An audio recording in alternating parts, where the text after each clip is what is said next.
1 Kings chapter 1. When King David was old and well advanced in years, he could not keep warm even when they put covers on him. So his servants said to him, "Let us look for a young virgin to attend the king and take care of him. She can lie beside him so that our lord the king may keep warm." Then they searched throughout Israel for a beautiful girl, and found Abishag, a Shunammite, and brought her to the king. The girl was very beautiful. She took care of the king and waited on him, but the king had no intimate relations with her. Now Adonijah, whose mother was Haggith, put himself forward and said, "I will be king." So he got chariots and horses ready, with 50 men to run ahead of him. His father had never interfered with him by asking, "Why do you behave as you do?" He was also very handsome, and was born next after Absalom. Adonijah conferred with Joab son of Zeruiah and with Abiathar the priest, and they gave him their support. But Zadok the priest, Benaiah son of Jehoiada, Nathan the prophet, Shimei, and Rei, and David's special guard did not join Adonijah.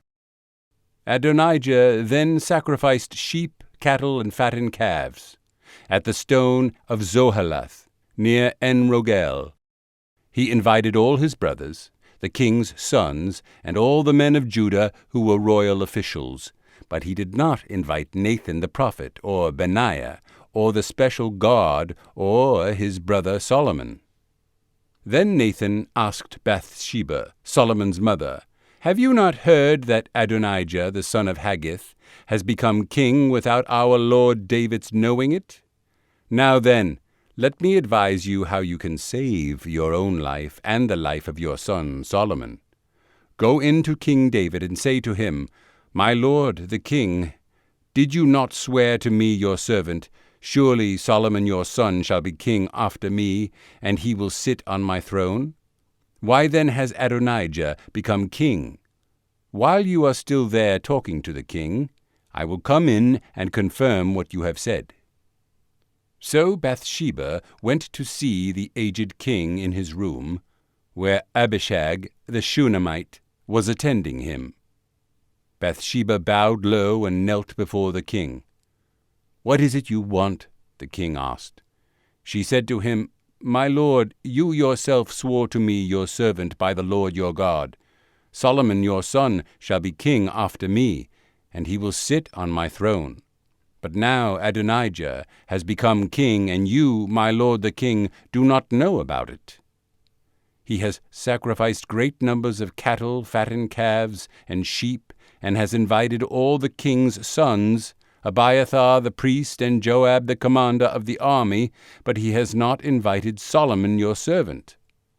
My lord the king, the eyes of all Israel are on you, to learn from you who will sit on the throne of my lord the king after him. Otherwise, as soon as my lord the king is laid to rest with his fathers, I and my son Solomon will be treated as criminals." While she was still speaking with the king, Nathan the prophet arrived, and they told the king, "Nathan the prophet is here." So he went before the king and bowed with his face to the ground. Nathan said, "Have you, my lord the king, declared that Adonijah shall be king after you, and that he will sit on your throne? Today he has gone down and sacrificed great numbers of cattle, fattened calves, and sheep. He has invited all the king's sons, the commanders of the army, and Abiathar the priest. Right now they are eating and drinking with him and saying, 'Long live King Adonijah.' But me, your servant, and Zadok the priest, and Benaiah son of Jehoiada, and your servant Solomon he did not invite. Is this something my lord the king has done without letting his servants know who should sit on the throne of my lord the king after him?" Then King David said, "Call in Bathsheba." So she came into the king's presence and stood before him. The king then took an oath. "As surely as the Lord lives, who has delivered me out of every trouble, I will surely carry out today what I swore to you by the Lord, the God of Israel. Solomon your son shall be king after me, and he will sit on my throne in my place." Then Bathsheba bowed low with her face to the ground, and, kneeling before the king, said, "May my lord King David live forever." King David said, "Call in Zadok the priest, Nathan the prophet, and Benaiah son of Jehoiada." When they came before the king, he said to them, "Take your lord's servants with you, and set Solomon my son on my own mule, and take him down to Gihon. There have Zadok the priest and Nathan the prophet anoint him king over Israel. Blow the trumpet and shout, 'Long live King Solomon!' Then you are to go up with him, and he is to come and sit on my throne and reign in my place. I have appointed him ruler over Israel and Judah." Benaiah son of Jehoiada answered the king, "Amen. May the Lord, the God of my lord the king, so declare it. As the Lord was with my lord the king, so may he be with Solomon, to make his throne even greater than the throne of my lord King David."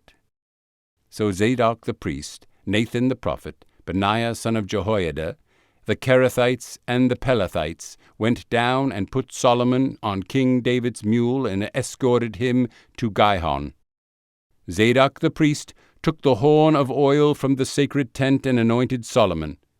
Then they sounded the trumpet, and all the people shouted, "Long live King Solomon!" And all the people went up after him, playing flutes and rejoicing greatly, so that the ground shook with the sound. Adonijah and all the guests who were with him heard it as they were finishing their feast. On hearing the sound of the trumpet, Joab asked, "What's the meaning of all the noise in the city?"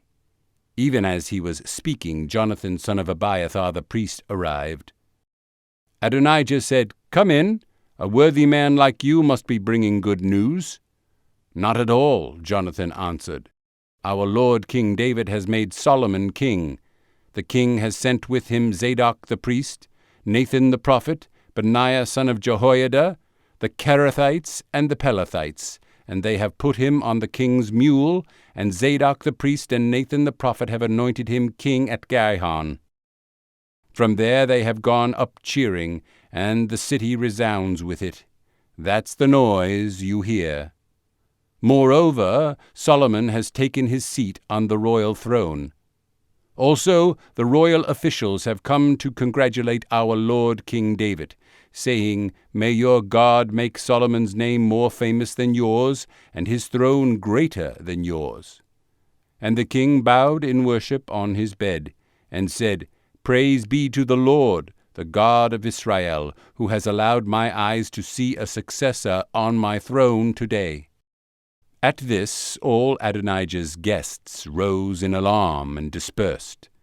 But Adonijah, in fear of Solomon, went and took hold of the horns of the altar. Then Solomon was told, "Adonijah is afraid of King Solomon and is clinging to the horns of the altar. He says, 'Let King Solomon swear to me today that he will not put his servant to death with the sword.'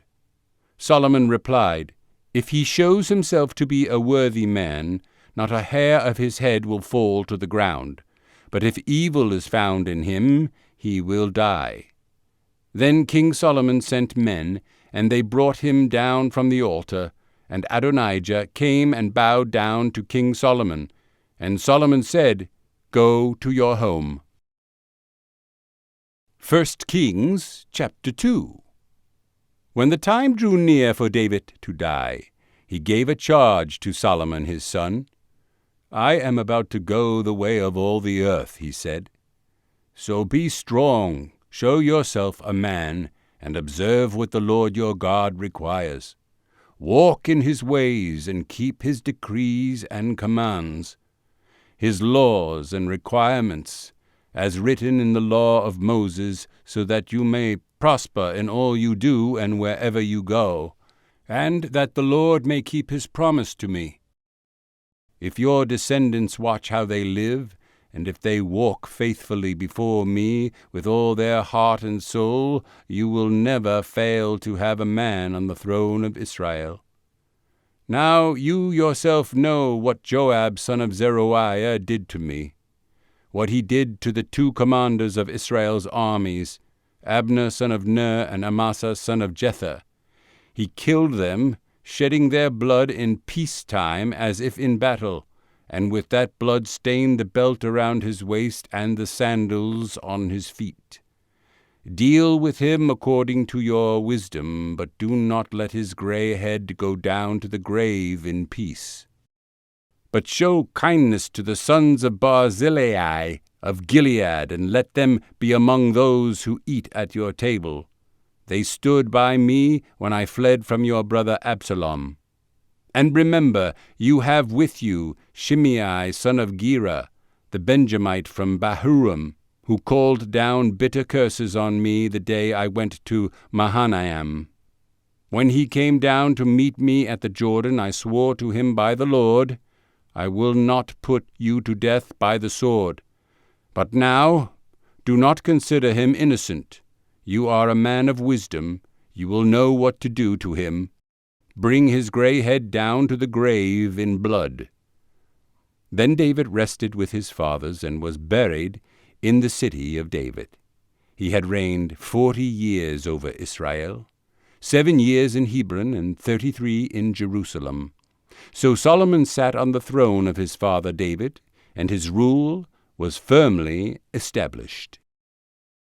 Now Adonijah, the son of Haggith, went to Bathsheba, Solomon's mother. Bathsheba asked him, "Do you come peacefully?" He answered, "Yes, peacefully." Then he added, "I have something to say to you." "You may say it," she replied.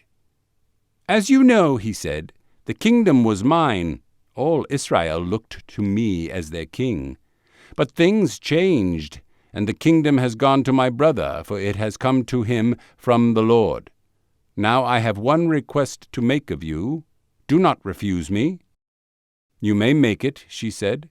So he continued, "Please ask King Solomon, he will not refuse you, to give me Abishag the Shunammite as my wife." "Very well," Bathsheba replied, "I will speak to the king for you." When Bathsheba went to King Solomon to speak to him for Adonijah, the king stood up to meet her, bowed down to her, and sat down on his throne. He had a throne brought for the king's mother, and she sat down at his right hand. "I have one small request to make of you," she said. "Do not refuse me." The king replied, "Make it, my mother, I will not refuse you." So she said, "Let Abishag the Shunammite be given in marriage to your brother Adonijah." King Solomon answered his mother, "Why do you request Abishag the Shunammite for Adonijah? You might as well request the kingdom for him. After all, he is my older brother, yes, for him and for Abiathar the priest and Joab the son of Zeruiah." Then King Solomon swore by the Lord, "May God deal with me, be it ever so severely, if Adonijah does not pay with his life for this request. And now, as surely as the Lord lives, he who has established me securely on the throne of my father David and has founded a dynasty for me as he promised, Adonijah shall be put to death today." So King Solomon gave orders to Benaiah son of Jehoiada, and he struck down Adonijah, and he died. To Abiathar the priest the king said, "Go back to your fields in Anathoth. You deserve to die, but I will not put you to death now, because you carried the ark of the sovereign Lord before my father David, and shared all my father's hardships." So Solomon removed Abiathar from the priesthood of the Lord, fulfilling the word the Lord had spoken at Shiloh about the house of Eli. When the news reached Joab, who had conspired with Adonijah, though not with Absalom, he fled to the tent of the Lord and took hold of the horns of the altar. King Solomon was told that Joab had fled to the tent of the Lord and was beside the altar. Then Solomon ordered Benaiah son of Jehoiada, "Go, strike him down." So Benaiah entered the tent of the Lord and said to Joab, "The king says, 'Come out.' But he answered, 'No, I will die here.' Benaiah reported to the king, 'This is how Joab answered me.' Then the king commanded Benaiah, 'Do as he says, strike him down and bury him, and so clear me and my father's house of the guilt of the innocent blood that Joab shed. The Lord will repay him for the blood he shed, because without the knowledge of my father David he attacked 2 men and killed them with the sword. Both of them, Abner son of Ner, commander of Israel's army, and Amasa son of Jether, commander of Judah's army, were better men and more upright than he. May the guilt of their blood rest on the head of Joab and his descendants forever. But on David and his descendants, his house and his throne, may there be the Lord's peace forever." So Benaiah son of Jehoiada went up and struck down Joab and killed him, and he was buried on his own land in the desert. The king put Benaiah son of Jehoiada over the army in Joab's position and replaced Abiathar with Zadok the priest. Then the king sent for Shimei and said to him, "Build yourself a house in Jerusalem and live there, but do not go anywhere else. The day you leave and cross the Kidron Valley, you can be sure you will die. Your blood will be on your own head." Shimei answered the king, "What you say is good. Your servant will do as my lord the king has said." And Shimei stayed in Jerusalem for a long time. But 3 years later, 2 of Shimei's slaves ran off to Achish, son of Maacah, king of Gath. And Shimei was told, "Your slaves are in Gath." At this he saddled his donkey and went to Achish at Gath in search of his slaves. So Shimei went away and brought the slaves back from Gath. When Solomon was told that Shimei had gone from Jerusalem to Gath and had returned, the king summoned Shimei and said to him, "Did I not make you swear by the Lord and warn you? On the day you leave to go anywhere else, you can be sure you will die. At that time you said to me, 'What you say is good. I will obey.' Why then did you not keep your oath to the Lord and obey the command I gave you?" The king also said to Shimei, "You know in your heart all the wrong you did to my father David. Now the Lord will repay you for your wrongdoing. But King Solomon will be blessed, and David's throne will remain secure before the Lord forever." Then the king gave the order to Benaiah son of Jehoiada, and he went out and struck Shimei down and killed him. The kingdom was now firmly established in Solomon's hands. 1 Kings chapter 3. Solomon made an alliance with Pharaoh king of Egypt and married his daughter. He brought her to the city of David until he finished building his palace and the temple of the Lord and the wall around Jerusalem. The people, however, were still sacrificing at the high places because a temple had not yet been built for the name of the Lord. Solomon showed his love for the Lord by walking according to the statutes of his father David, except that he offered sacrifices and burnt incense on the high places. The king went to Gibeon to offer sacrifices, for that was the most important high place, and Solomon offered 1,000 burnt offerings on that altar. At Gibeon, the Lord appeared to Solomon during the night in a dream, and God said, "Ask for whatever you want me to give you." Solomon answered, "You have shown great kindness to your servant, my father David, because he was faithful to you and righteous and upright in heart. You have continued this great kindness to him, and have given him a son to sit on his throne this very day.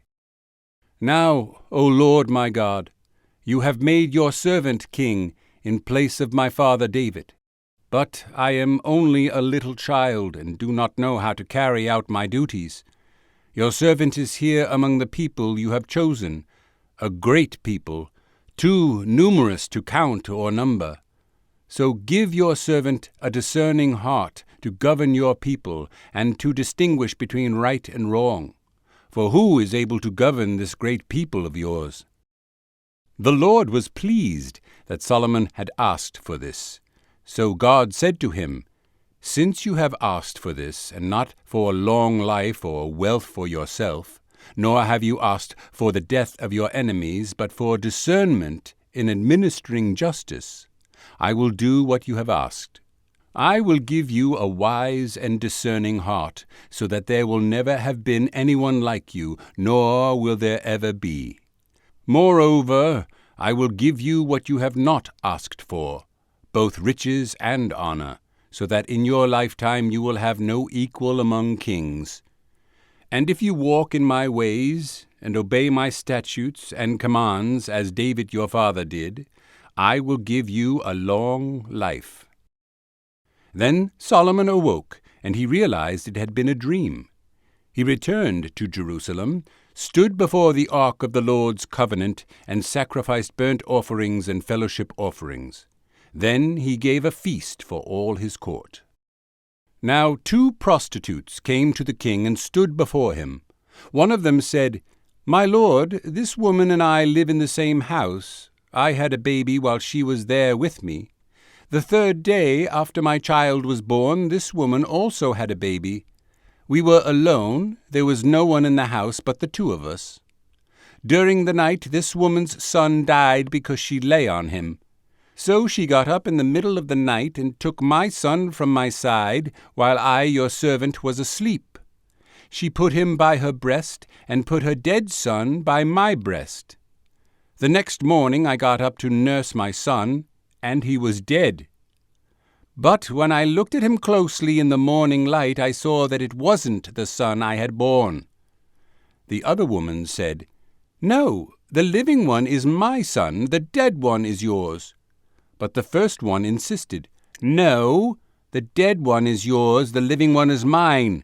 And so they argued before the king. The king said, "This one says, 'My son is alive and your son is dead,' while that one says, 'No, your son is dead and mine is alive.'" Then the king said, "Bring me a sword." So they brought a sword for the king. He then gave an order, "Cut the living child in 2 and give half to one and half to the other." The woman whose son was alive was filled with compassion for her son, and said to the king, "Please, my lord, give her the living baby, don't kill him." But the other said, "Neither I nor you shall have him. Cut him in 2. Then the king gave his ruling, "Give the living baby to the first woman. Do not kill him. She is his mother."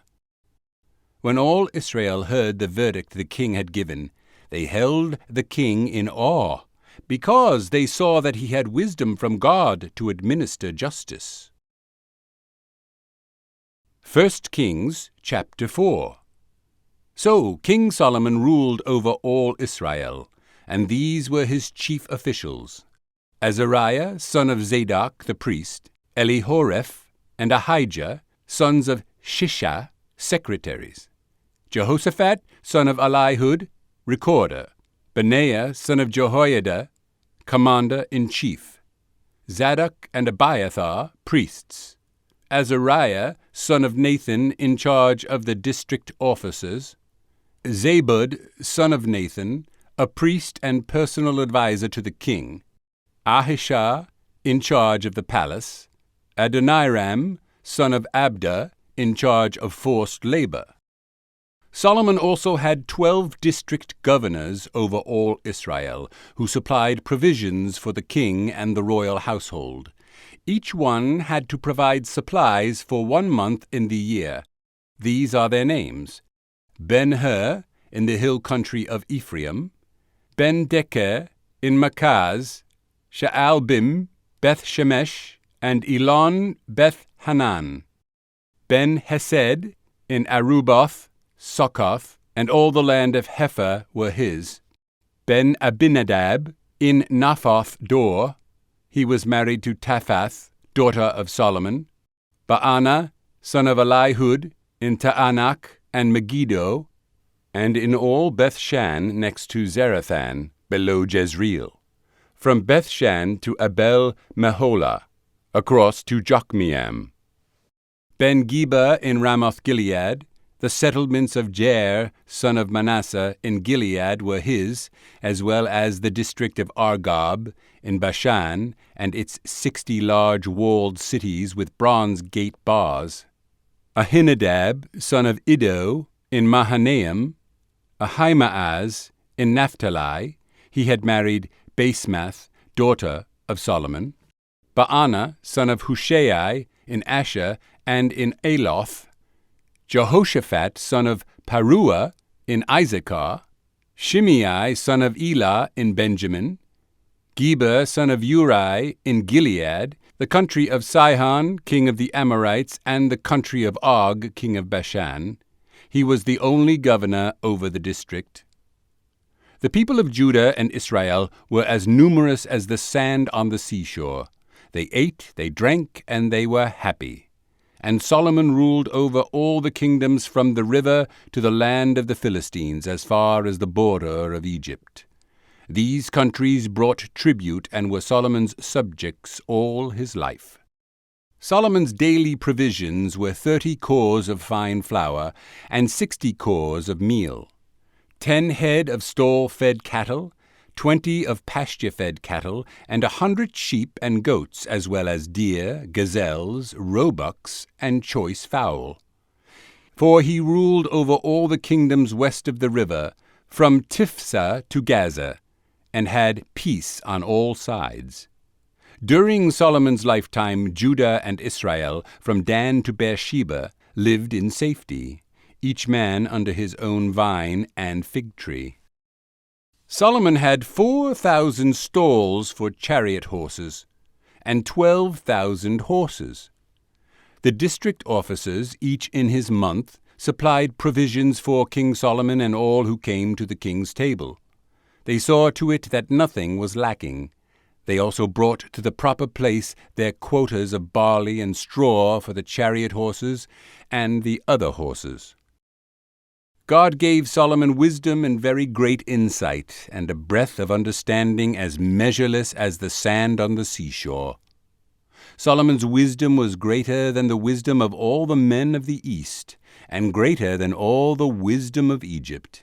He was wiser than any other man, including Ethan the Ezrahite, wiser than Heman, Calcol, and Darda, the sons of Mahol, and his fame spread to all the surrounding nations. He spoke 3,000 proverbs, and his songs numbered 1,005. He described plant life, from the cedar of Lebanon to the hyssop that grows out of walls. He also taught about animals and birds, reptiles and fish. Men of all nations came to listen to Solomon's wisdom, sent by all the kings of the world who had heard of his wisdom. 1 Kings, chapter 5. When Hiram, king of Tyre, heard that Solomon had been anointed king to succeed his father David, he sent his envoys to Solomon because he had always been on friendly terms with David. Solomon sent back this message to Hiram. You know that because of the wars waged against my father David from all sides, he could not build a temple for the name of the Lord his God, until the Lord put his enemies under his feet. But now the Lord my God has given me rest on every side, and there is no adversary or disaster. I intend, therefore, to build a temple for the name of the Lord my God, as the Lord told my father David when he said, Your son whom I will put on the throne in your place will build the temple for my name. So give orders that cedars of Lebanon be cut for me. My men will work with yours, and I will pay you for your men whatever wages you set. You know that we have no one so skilled in felling timber as the Sidonians. When Hiram heard Solomon's message, he was greatly pleased and said, Praise be to the Lord today, for he has given David a wise son to rule over this great nation. So Hiram sent word to Solomon, I have received the message you sent me and will do all you want in providing the cedar and pine logs. My men will haul them down from Lebanon to the sea, and I will float them in rafts by sea to the place you specify. There I will separate them, and you can take them away. And you are to grant my wish by providing food for my royal household."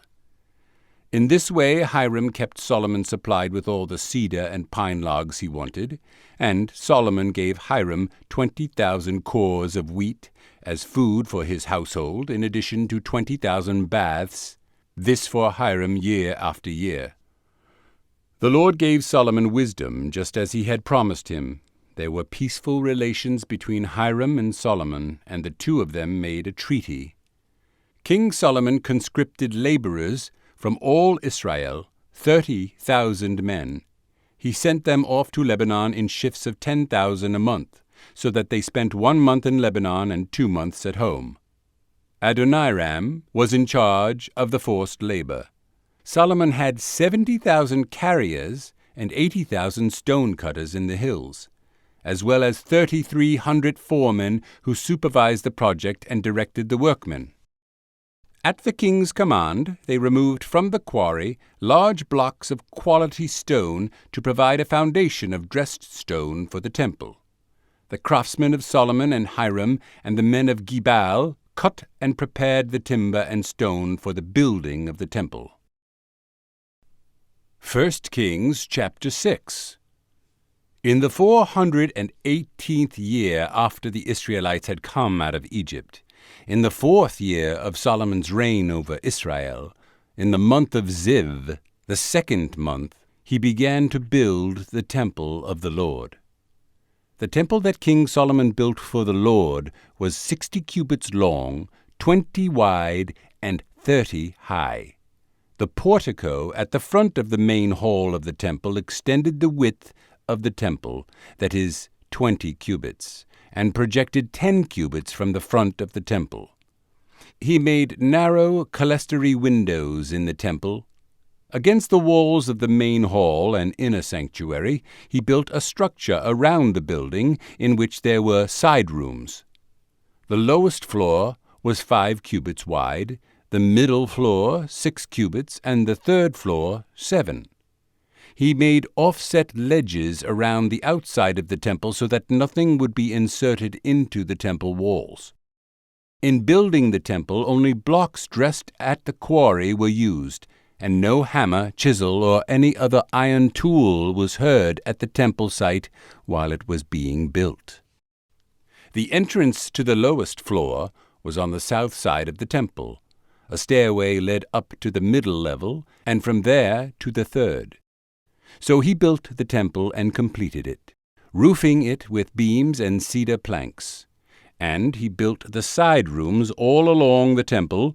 The height of each was 5 cubits, and they were attached to the temple by beams of cedar.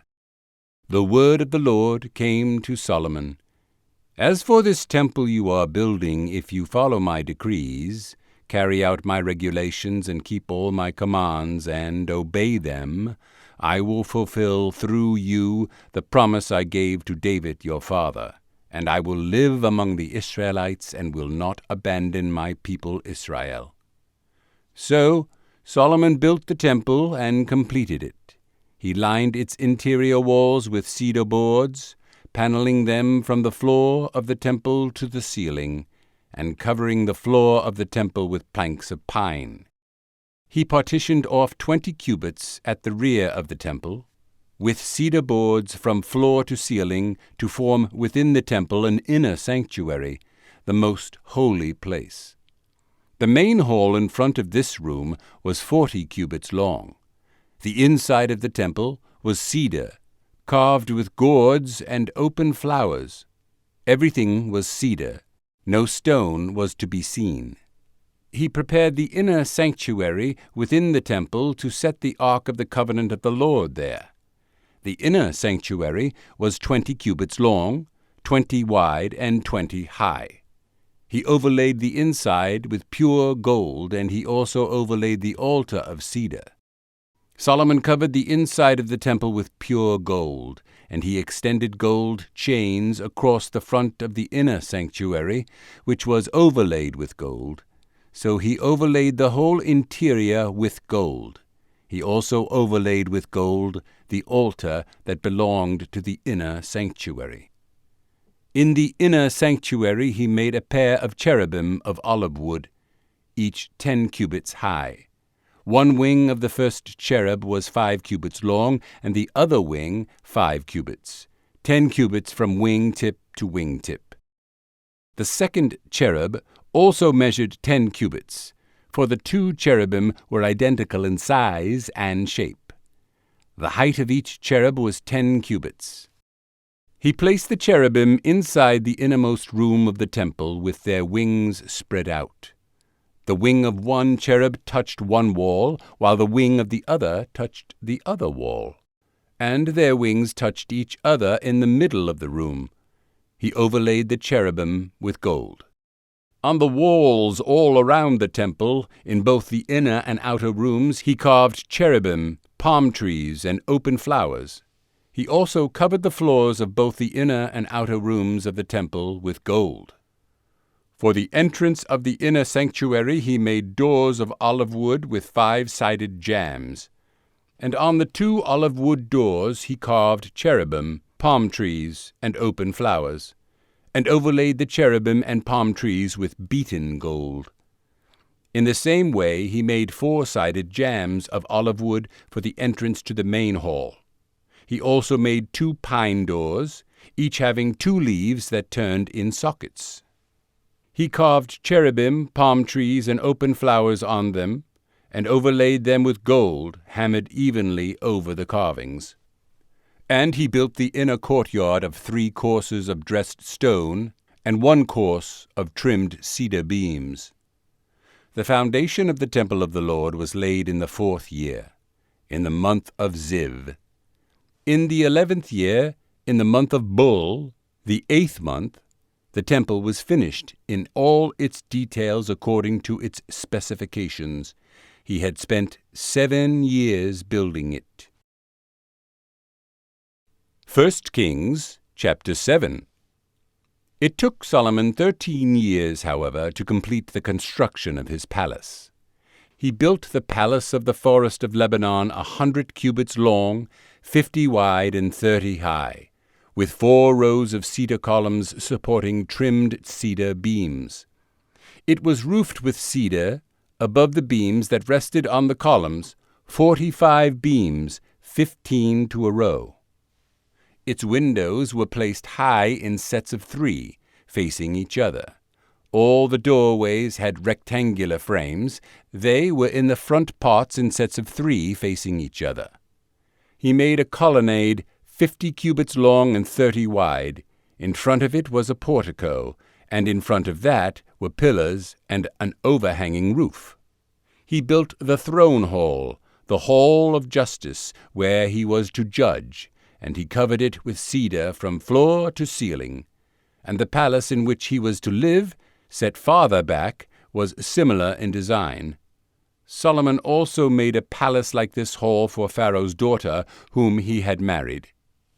All these structures, from the outside to the great courtyard and from foundation to eaves, were made of blocks of high-grade stone, cut to size and trimmed with a saw on their inner and outer faces. The foundations were laid with large stones of good quality, some measuring 10 cubits and some 8. Above were high-grade stones cut to size and cedar beams. The great courtyard was surrounded by a wall of 3 courses of dressed stone and 1 course of trimmed cedar beams, as was the inner courtyard of the temple of the Lord with its portico. King Solomon sent to Tyre and brought Huram, whose mother was a widow from the tribe of Naphtali, and whose father was a man of Tyre and a craftsman in bronze.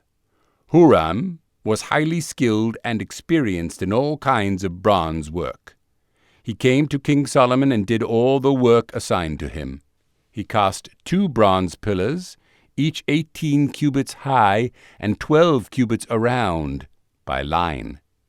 He also made 2 capitals of cast bronze to set on the tops of the pillars. Each capital was 5 cubits high.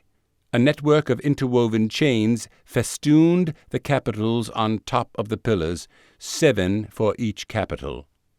He made pomegranates in 2 rows encircling each network to decorate the capitals on top of the pillars. He did the same for each capital.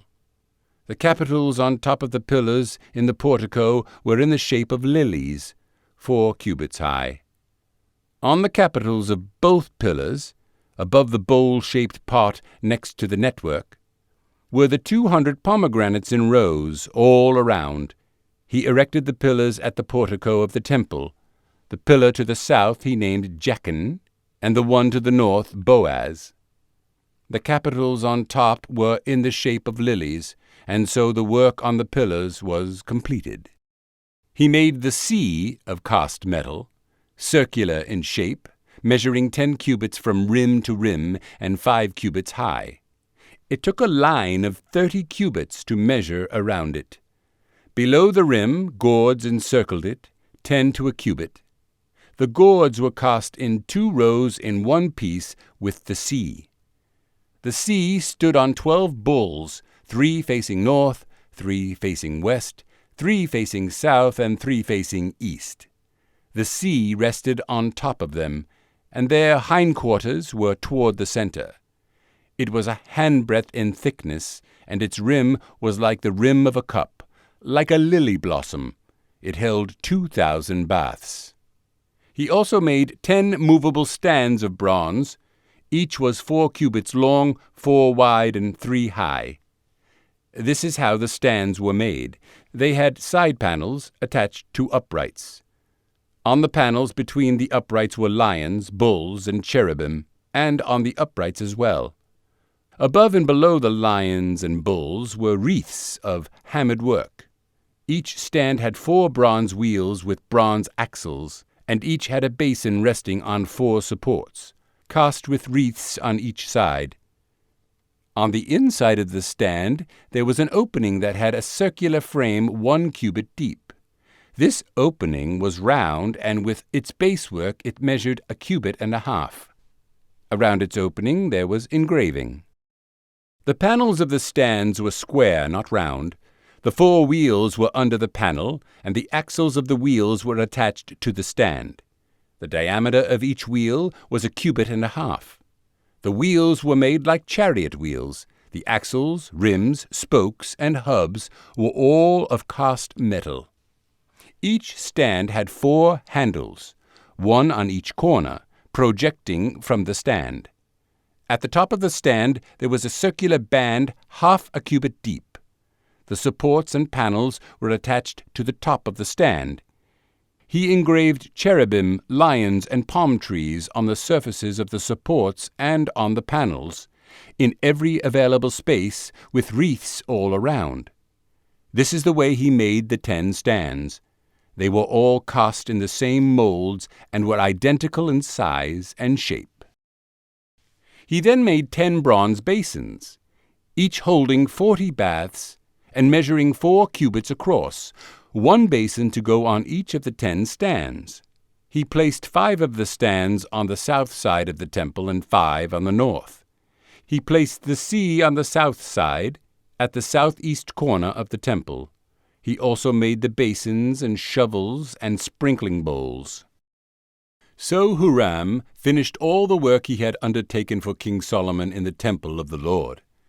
The 2 pillars, the 2 bowl-shaped capitals on top of the pillars, the 2 sets of network decorating the 2 bowl-shaped capitals on top of the pillars, the 400 pomegranates for the 2 sets of network, 2 rows of pomegranates for each network, decorating the bowl-shaped capitals on top of the pillars, the 10 stands with their 10 basins, the sea and the 12 bowls under it, the pots, shovels, and sprinkling bowls. All these objects that Huram made for King Solomon for the temple of the Lord were of burnished bronze. The king had them cast in clay molds in the plain of the Jordan between Succoth and Zarethan. Solomon left all these things unweighed. Because there were so many, the weight of the bronze was not determined.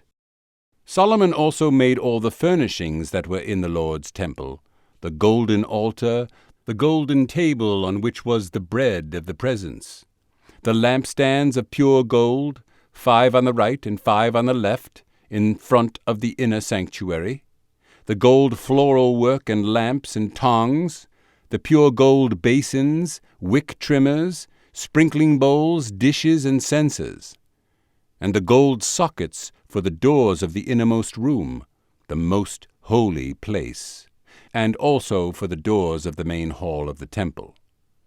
When all of the work King Solomon had done for the temple of the Lord was finished, he brought in the things his father David had dedicated, the silver and gold and the furnishings, and he placed them in the treasuries of the Lord's temple. 1 Kings chapter 8. Then King Solomon summoned into his presence at Jerusalem the elders of Israel, all the heads of the tribes and the chiefs of the Israelite families, to bring up the ark of the Lord's covenant from Zion, the city of David.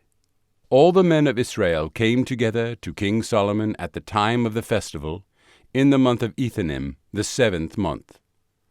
When all the elders of Israel had arrived, the priests took up the ark, and they brought up the ark of the Lord and the tent of meeting and all the sacred furnishings in it. The priests and Levites carried them up, and King Solomon and the entire assembly of Israel that had gathered about him were before the ark, sacrificing so many sheep and cattle that they could not be recorded or counted. The priests then brought the ark of the Lord's covenant to its place in the inner sanctuary of the temple, the most holy place, and put it beneath the wings of the cherubim. The cherubim spread their wings over the place of the ark and overshadowed the ark and its carrying poles.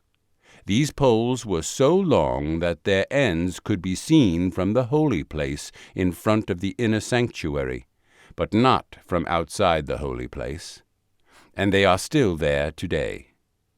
There was nothing in the ark except the 2 stone tablets that Moses had placed in it at Horeb, where the Lord made a covenant with the Israelites after they came out of Egypt.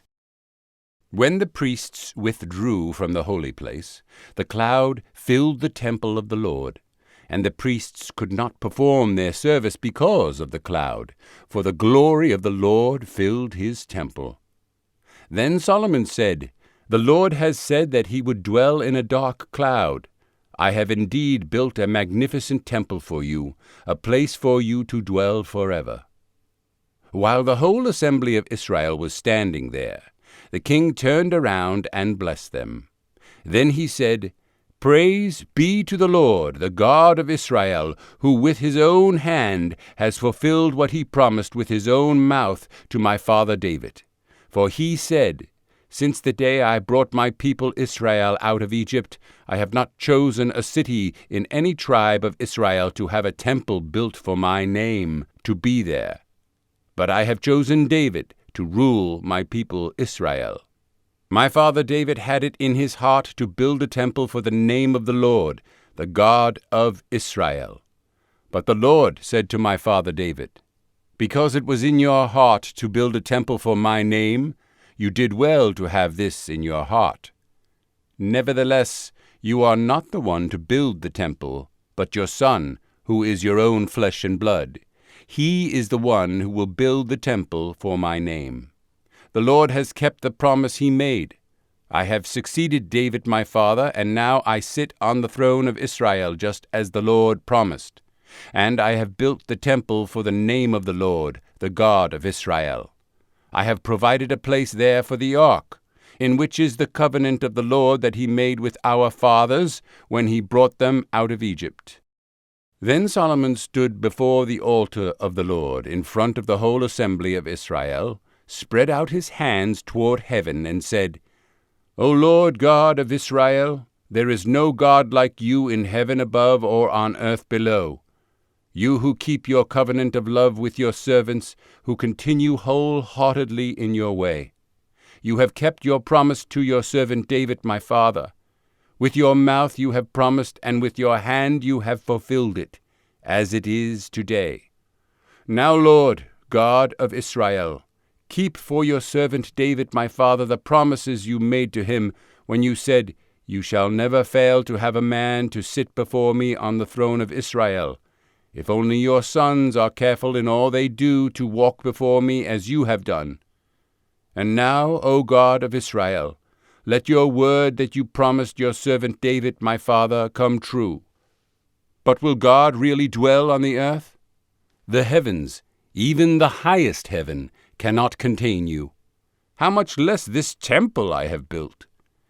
Yet give attention to your servant's prayer and his plea for mercy, O Lord my God.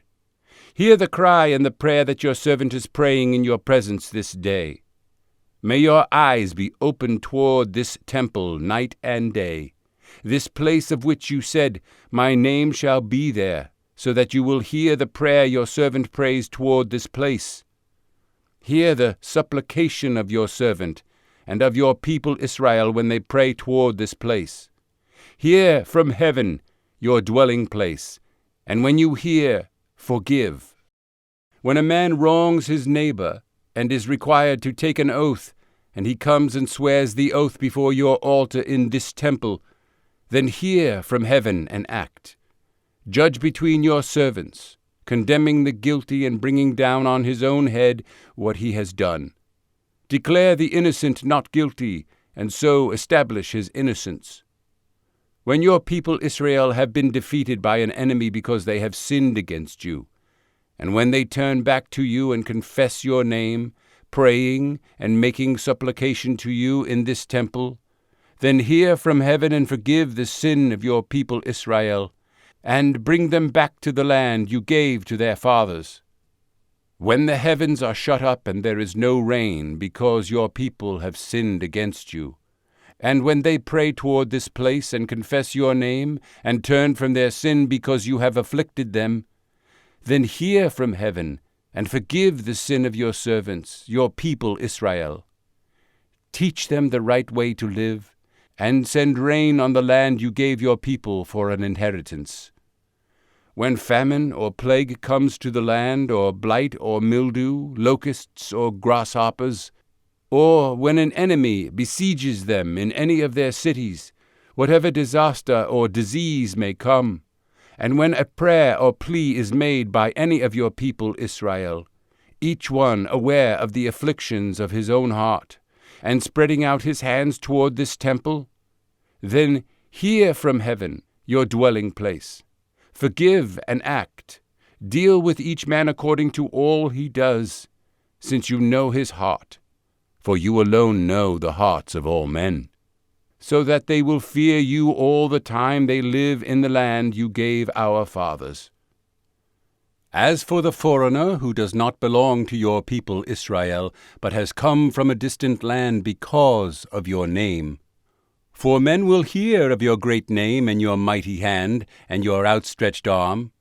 When he comes and prays toward this temple, then hear from heaven your dwelling place, and do whatever the foreigner asks of you, so that all the peoples of the earth may know your name and fear you, as do your own people Israel, and may know that this house I have built bears your name. When your people go to war against their enemies, wherever you send them, and when they pray to the Lord toward the city you have chosen, and the temple I have built for your name, then hear from heaven their prayer and their plea, and uphold their cause.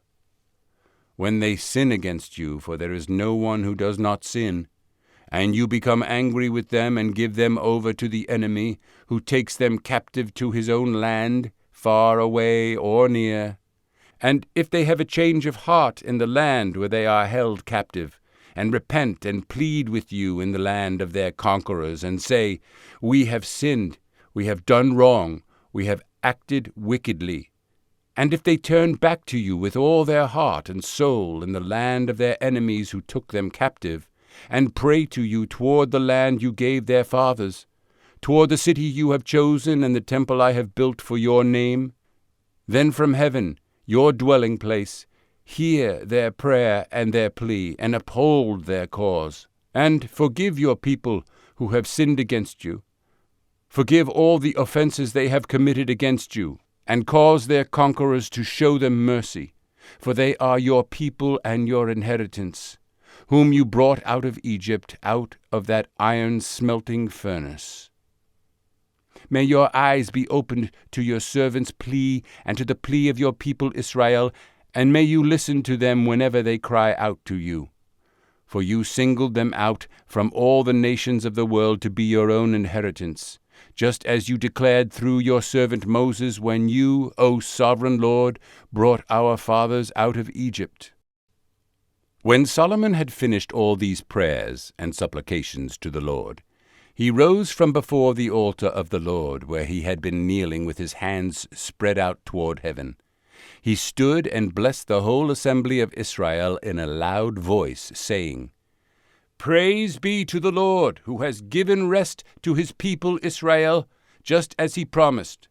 Not one word has failed of all the good promises he gave through his servant Moses. May the Lord our God be with us, as he was with our fathers. May he never leave us nor forsake us. May he turn our hearts to him, to walk in all his ways and to keep the commands, decrees, and regulations he gave our fathers.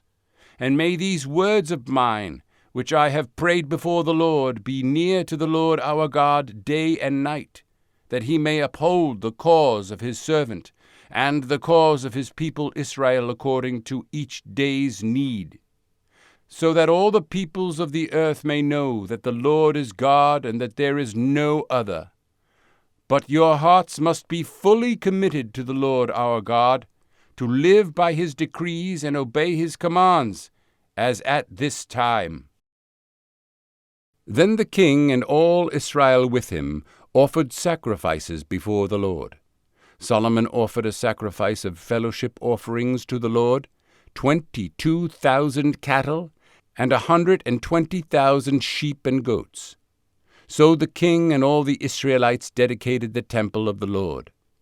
On that same day the king consecrated the middle part of the courtyard in front of the temple of the Lord, and there he offered burnt offerings, grain offerings, and the fat of the fellowship offerings, because the bronze altar before the Lord was too small to hold the burnt offerings, the grain offerings, and the fat of the fellowship offerings. So Solomon observed the festival at that time, and all Israel with him, a vast assembly, people from Lebo Hamath to the Wadi of Egypt.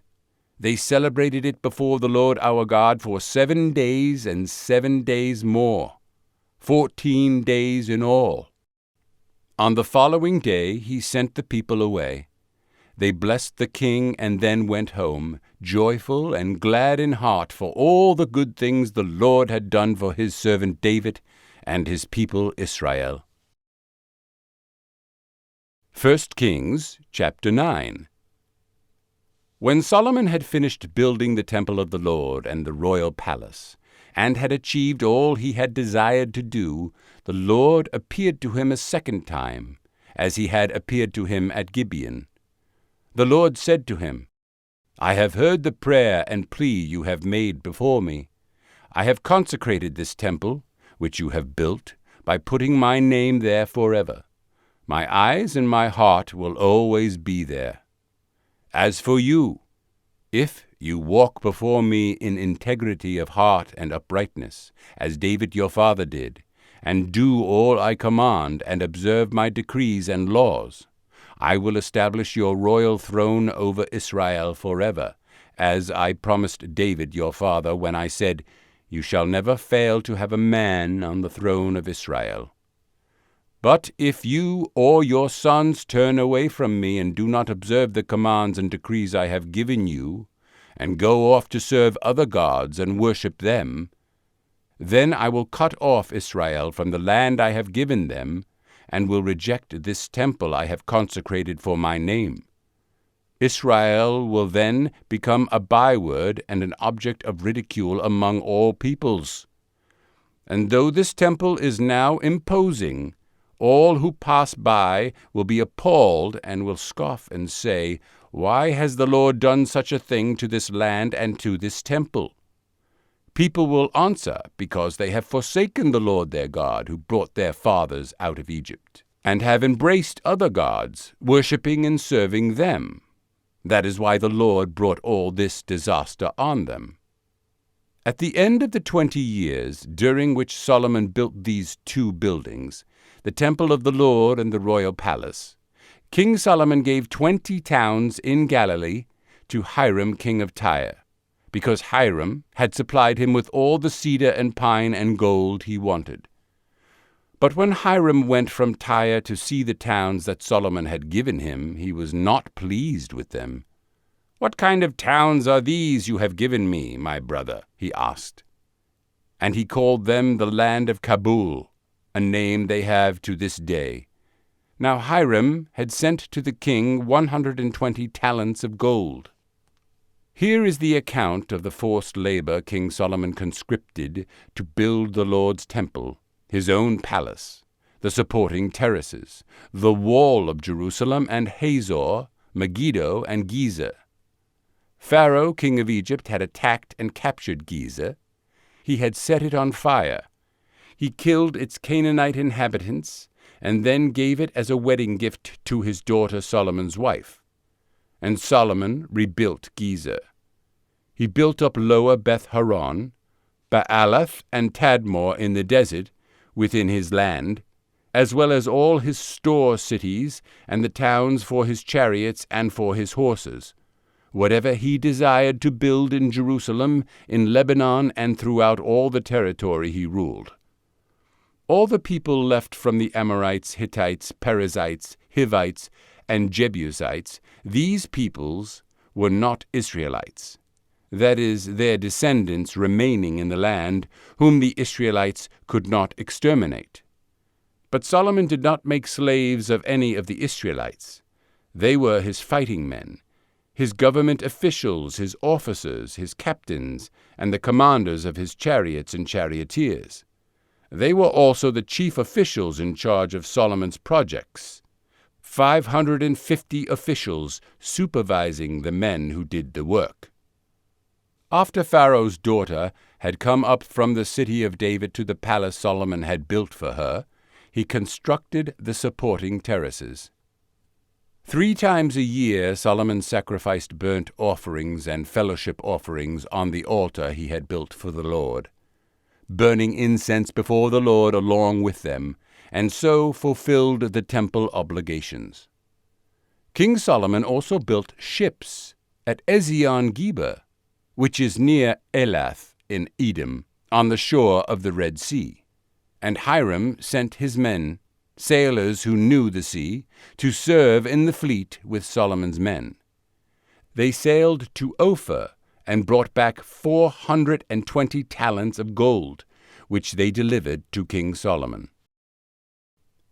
1 Kings chapter 10. When the queen of Sheba heard about the fame of Solomon and his relation to the name of the Lord, she came to test him with hard questions. Arriving at Jerusalem with a very great caravan, with camels carrying spices, large quantities of gold and precious stones, she came to Solomon and talked with him about all that she had on her mind. Solomon answered all her questions. Nothing was too hard for the king to explain to her. When the queen of Sheba saw all the wisdom of Solomon, and the palace he had built, the food on his table, the seating of his officials, the attending servants in their robes, his cupbearers, and the burnt offerings he made at the temple of the Lord, she was overwhelmed. She said to the king, "The report I heard in my own country about your achievements and your wisdom is true, but I did not believe these things until I came and saw with my own eyes. Indeed, not even half was told me. In wisdom and wealth you have far exceeded the report I heard. How happy your men must be! How happy your officials, who continually stand before you and hear your wisdom! Praise be to the Lord your God, who has delighted in you and placed you on the throne of Israel. Because of the Lord's eternal love for Israel, he has made you king to maintain justice and righteousness." And she gave the king 120 talents of gold, large quantities of spices and precious stones. Never again were so many spices brought in as those the Queen of Sheba gave to King Solomon. Hiram's ships brought gold from Ophir, and from there they brought great cargoes of almug wood and precious stones. The king used the almug wood to make supports for the temple of the Lord and for the royal palace, and to make harps and lyres for the musicians. So much almug wood has never been imported or seen since that day. King Solomon gave the Queen of Sheba all she desired and asked for, besides what he had given her out of his royal bounty. Then she left and returned with her retinue to her own country. The weight of the gold that Solomon received yearly was 666 talents, not including the revenues from merchants and traders and from all the Arabian kings and the governors of the land. King Solomon made 200 large shields of hammered gold. 600 beckers of gold went into each shield. He also made 300 small shields of hammered gold, with 3 minas of gold in each shield. The king put them in the palace of the forest of Lebanon. Then the king made a great throne inlaid with ivory and overlaid with fine gold. The throne had 6 steps, and its back had a rounded top. On both sides of the seat were armrests, with a lion standing beside each of them. 12 lions stood on the 6 steps, one at either end of each step. Nothing like it had ever been made for any other kingdom. All King Solomon's goblets were gold, and all the household articles in the palace of the forest of Lebanon were pure gold. Nothing was made of silver, because silver was considered of little value in Solomon's days. The king had a fleet of trading ships at sea along with the ships of Hiram. Once every 3 years it returned, carrying gold, silver, and ivory, and apes and baboons. King Solomon was greater in riches and wisdom than all the other kings of the earth. The whole world sought audience with Solomon to hear the wisdom God had put in his heart. Year after year, everyone who came brought a gift, articles of silver and gold, robes, weapons and spices, and horses and mules. Solomon accumulated chariots and horses. He had 1,400 chariots and 12,000 horses, which he kept in the chariot cities, and also with him in Jerusalem. The king made silver as common in Jerusalem as stones, and cedar as plentiful as sycamore, fig trees in the foothills. Solomon's horses were imported from Egypt and from Kue. The royal merchants purchased them from Kue. They imported a chariot from Egypt for 600 shekels of silver, and a horse for 150, that is, about 3 3/4 pounds, about 1 to 7 kilograms. They also exported them to all the kings of the Hittites and the Arameans. 1 Kings chapter 11. King Solomon, however, loved many foreign women besides Pharaoh's daughter: Moabites, Ammonites, Edomites, Sidonians, and Hittites. They were from nations about which the Lord had told the Israelites, "You must not intermarry with them, because they will surely turn your hearts after their gods." Nevertheless, Solomon held fast to them in love. He had 700 wives of royal birth and 300 concubines, and his wives led him astray. As Solomon grew old, his wives turned his heart after other gods, and his heart was not fully devoted to the Lord his God, as the heart of David his father had been. He followed Ashtoreth, the goddess of the Sidonians, and Molech, the detestable god of the Ammonites. So Solomon did evil in the eyes of the Lord. He did not follow the Lord completely, as David his father had done. On a hill east of Jerusalem, Solomon built a high place for Chemosh, the detestable god of Moab, and for Molech, the detestable god of the Ammonites. He did the same for all his foreign wives who burned incense and offered sacrifices to their gods. The Lord became angry with Solomon because his heart had turned away from the Lord, the God of Israel, who had appeared to him twice. Although he had forbidden Solomon to follow other gods, Solomon did not keep the Lord's command. So the Lord said to Solomon, "Since this is your attitude, and you have not kept my covenant and my decrees, which I commanded you, I will most certainly tear the kingdom away from you and give it to one of your subordinates. Nevertheless, for the sake of David your father, I will not do it during your lifetime. I will tear it out of the hand of your son. Yet I will not tear the whole kingdom from him, but will give him one tribe for the sake of David my servant, and for the sake of Jerusalem, which I have chosen." Then the Lord raised up against Solomon an adversary, Hadad the Edomite, from the royal line of Edom. Earlier, when David was fighting with Edom, Joab, the commander of the army, who had gone up to bury the dead, had struck down all the men in Edom. Joab and all the Israelites stayed there for 6 months, until they had destroyed all the men in Edom. But Hadad, still only a boy, fled to Egypt with some Edomite officials who had served his father. They set out from Midian and went to Paran. Then, taking men from Paran with them, they went to Egypt, to Pharaoh king of Egypt, who gave Hadad a house and land and provided him with food. Pharaoh was so pleased with Hadad that he gave him a sister of his own wife, Queen Tahpenes, in marriage. The sister of Tahpenes bore him a son named Genubath, whom Tahpenes brought up in the royal palace. There Genubath lived with Pharaoh's own children. While he was in Egypt, Hadad heard that David rested with his fathers, and that Joab, the commander of the army, was also dead. Then Hadad said to Pharaoh, "Let me go, that I may return to my own country." "What have you lacked here that you want to go back to your own country?" Pharaoh asked. "Nothing," Hadad replied, "but do let me go."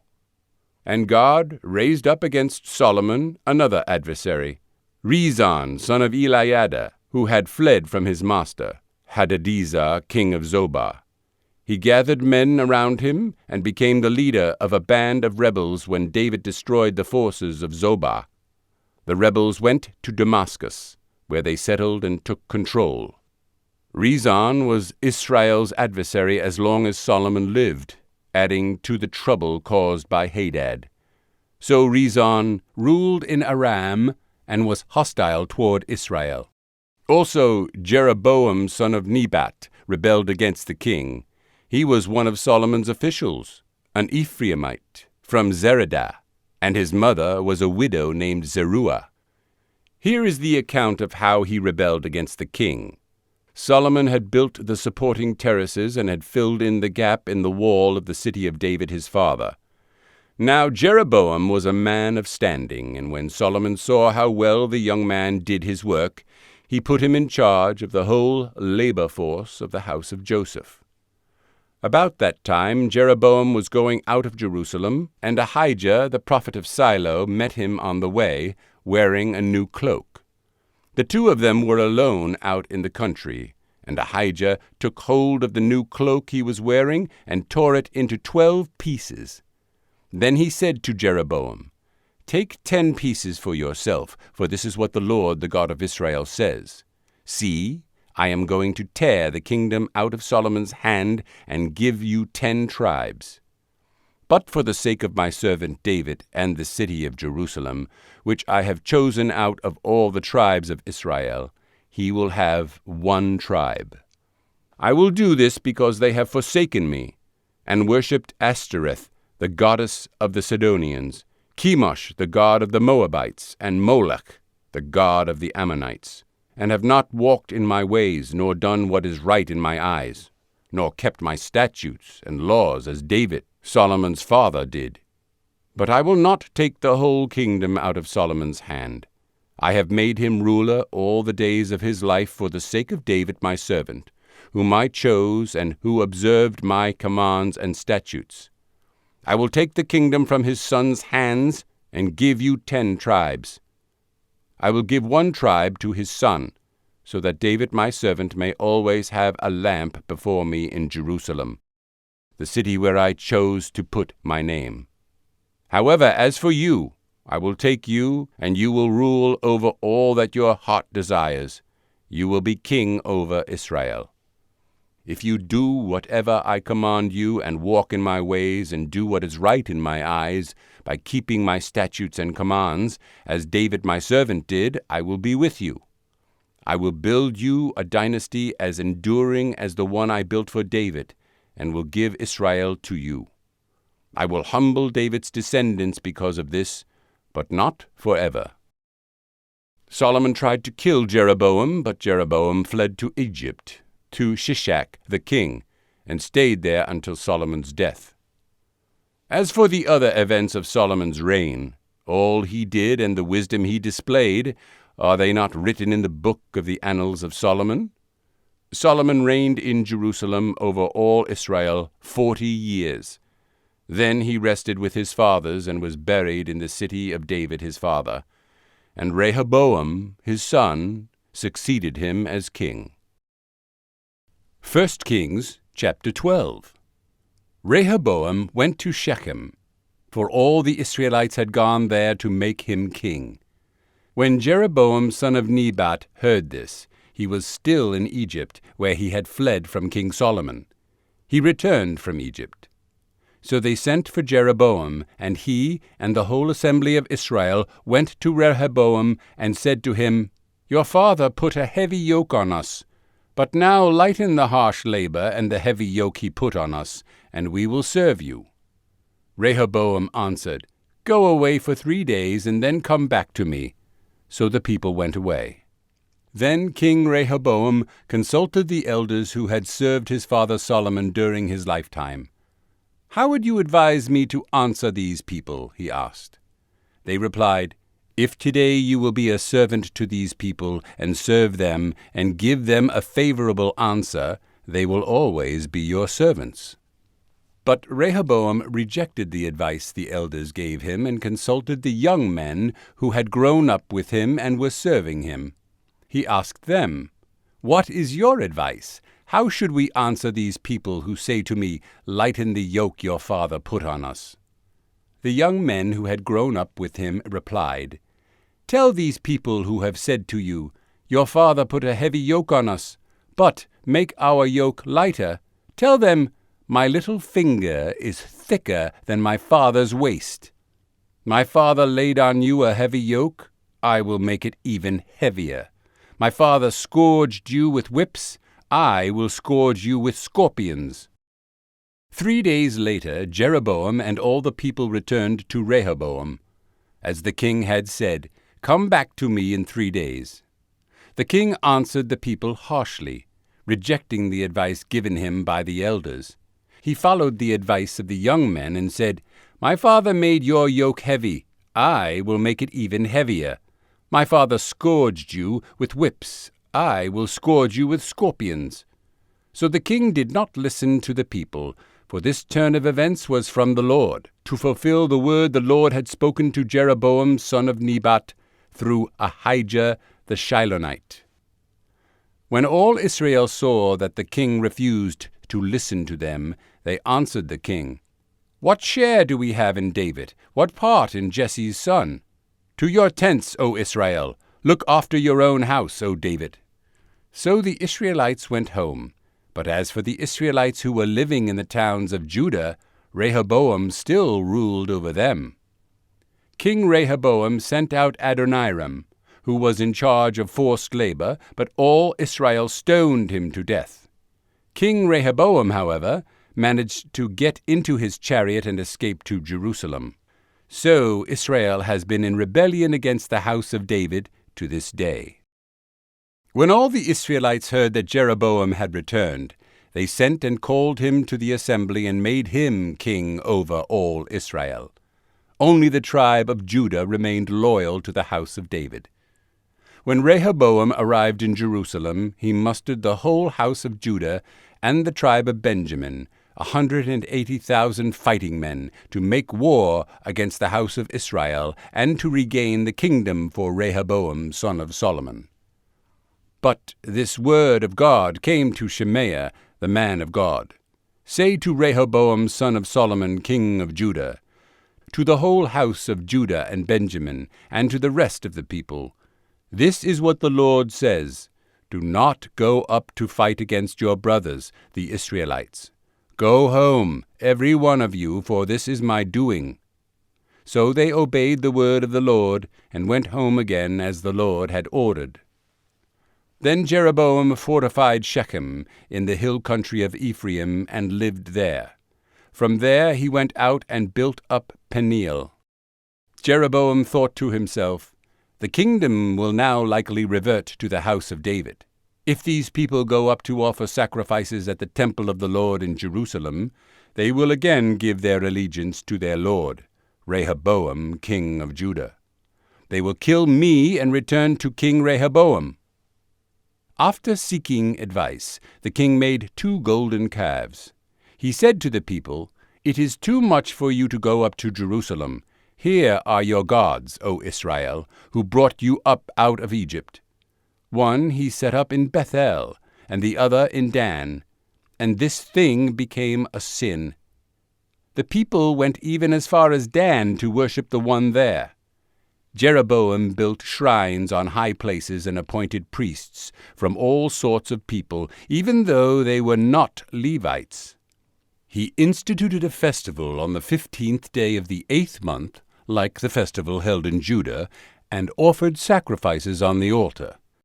This he did in Bethel, sacrificing to the calves he had made. And at Bethel he also installed priests at the high places he had made. On the 15th day of the 8th month, a month of his own choosing, he offered sacrifices on the altar he had built at Bethel. So he instituted the festival for the Israelites and went up to the altar to make offerings. 1 Kings chapter 13. By the word of the Lord a man of God came from Judah to Bethel, as Jeroboam was standing by the altar to make an offering. He cried out against the altar by the word of the Lord, O altar, altar, this is what the Lord says. A son named Josiah will be born to the house of David. On you he will sacrifice the priests of the high places who now make offerings here, and human bones will be burned on you. That same day the man of God gave a sign. This is the sign the Lord has declared. The altar will be split apart, and the ashes on it will be poured out. When King Jeroboam heard what the man of God cried out against the altar at Bethel, he stretched out his hand from the altar and said, Seize him! But the hand he stretched out toward the man shriveled up, so that he could not pull it back. Also the altar was split apart, and its ashes poured out according to the sign given by the man of God, by the word of the Lord. Then the king said to the man of God, Intercede with the Lord your God, and pray for me, that my hand may be restored. So the man of God interceded with the Lord, and the king's hand was restored, and became as it was before. The king said to the man of God, Come home with me and have something to eat, and I will give you a gift. But the man of God answered the king, Even if you were to give me half your possessions, I would not go with you, nor would I eat bread or drink water here. For I was commanded by the word of the Lord, You must not eat bread or drink water or return by the way you came. So he took another road, and did not return by the way he had come to Bethel. Now there was a certain old prophet living in Bethel, whose sons came and told him all that the man of God had done there that day. They also told their father what he had said to the king. Their father asked them, Which way did he go? And his sons showed him which road the man of God from Judah had taken. So he said to his sons, Saddle the donkey for me. And when they had saddled the donkey for him, he mounted it, and rode after the man of God. he found him sitting under an oak tree and asked, "Are you the man of God who came from Judah?" "I am," he replied. So the prophet said to him, "Come home with me and eat." The man of God said, "I cannot turn back and go with you, nor can I eat bread or drink water with you in this place. I have been told by the word of the Lord, you must not eat bread or drink water there, or return by the way you came." The old prophet answered, "I too am a prophet, as you are. And an angel said to me by the word of the Lord, Bring him back with you to your house, so that he may eat bread and drink water." But he was lying to him. So the man of God returned with him and ate and drank in his house. While they were sitting at the table, the word of the Lord came to the old prophet who had brought him back. He cried out to the man of God who had come from Judah, "This is what the Lord says. You have defied the word of the Lord and have not kept the command the Lord your God gave you. You came back and ate bread and drank water in the place where he told you not to eat or drink. Therefore your body will not be buried in the tomb of your fathers." When the man of God had finished eating and drinking, the prophet who had brought him back saddled his donkey for him. As he went on his way, a lion met him on the road and killed him, and his body was thrown down on the road, with both the donkey and the lion standing beside it. Some people who passed by saw the body thrown down there, with the lion standing beside the body, and they went and reported it in the city where the old prophet lived. When the prophet who had brought him back from his journey heard of it, he said, "It is the man of God who defied the word of the Lord. The Lord has given him over to the lion, which has mauled him and killed him, as the word of the Lord had warned him." The prophet said to his sons, "Saddle the donkey for me," and they did so. Then he went out and found the body thrown down on the road, with the donkey and the lion standing beside it. The lion had neither eaten the body nor mauled the donkey. So the prophet picked up the body of the man of God, laid it on the donkey, and brought it back to his own city to mourn for him and bury him. Then he laid the body in his own tomb, and they mourned over him and said, "Oh, my brother." After burying him, he said to his sons, "When I die, bury me in the grave where the man of God is buried. Lay my bones beside his bones. For the message he declared by the word of the Lord against the altar in Bethel and against all the shrines on the high places in the towns of Samaria will certainly come true." Even after this, Jeroboam did not change his evil ways, but once more appointed priests for the high places from all sorts of people. Anyone who wanted to become a priest he consecrated for the high places. This was the sin of the house of Jeroboam that led to its downfall and to its destruction from the face of the earth. 1 Kings chapter 14. At that time Abijah, son of Jeroboam, became ill, and Jeroboam said to his wife, "Go, disguise yourself, so you won't be recognized as the wife of Jeroboam. Then go to Shiloh. Ahijah the prophet is there, the one who told me I would be king over this people. Take 10 loaves of bread with you, some cakes, and a jar of honey, and go to him. He will tell you what will happen to the boy." So Jeroboam's wife did what he said, and went to Ahijah's house in Shiloh. Now Ahijah could not see. His sight was gone because of his age.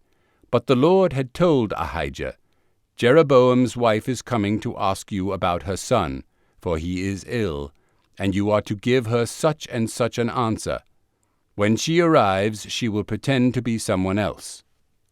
So when Ahijah heard the sound of her footsteps at the door, he said, "Come in, wife of Jeroboam. Why this pretense? I have been sent to you with bad news. Go tell Jeroboam that this is what the Lord, the God of Israel, says.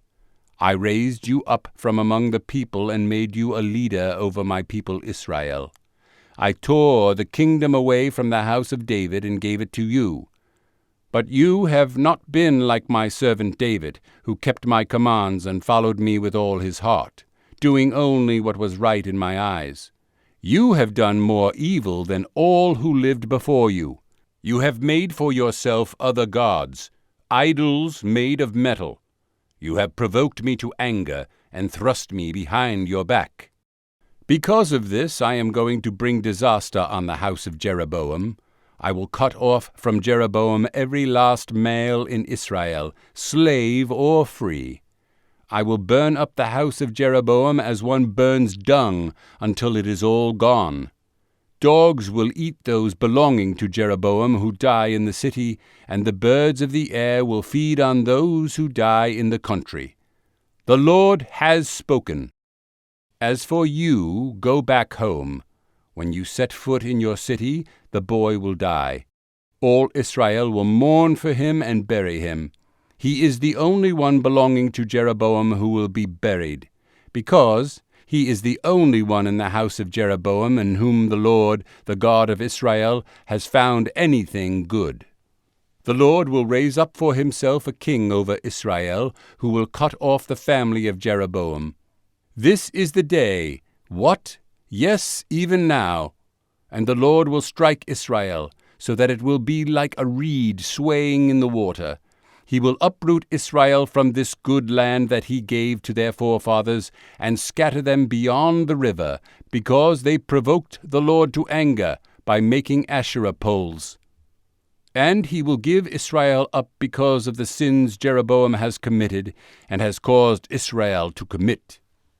Then Jeroboam's wife got up and left and went to Tirzah.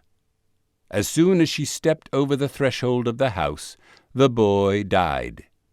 They buried him, and all Israel mourned for him, as the Lord had said through his servant the prophet Ahijah.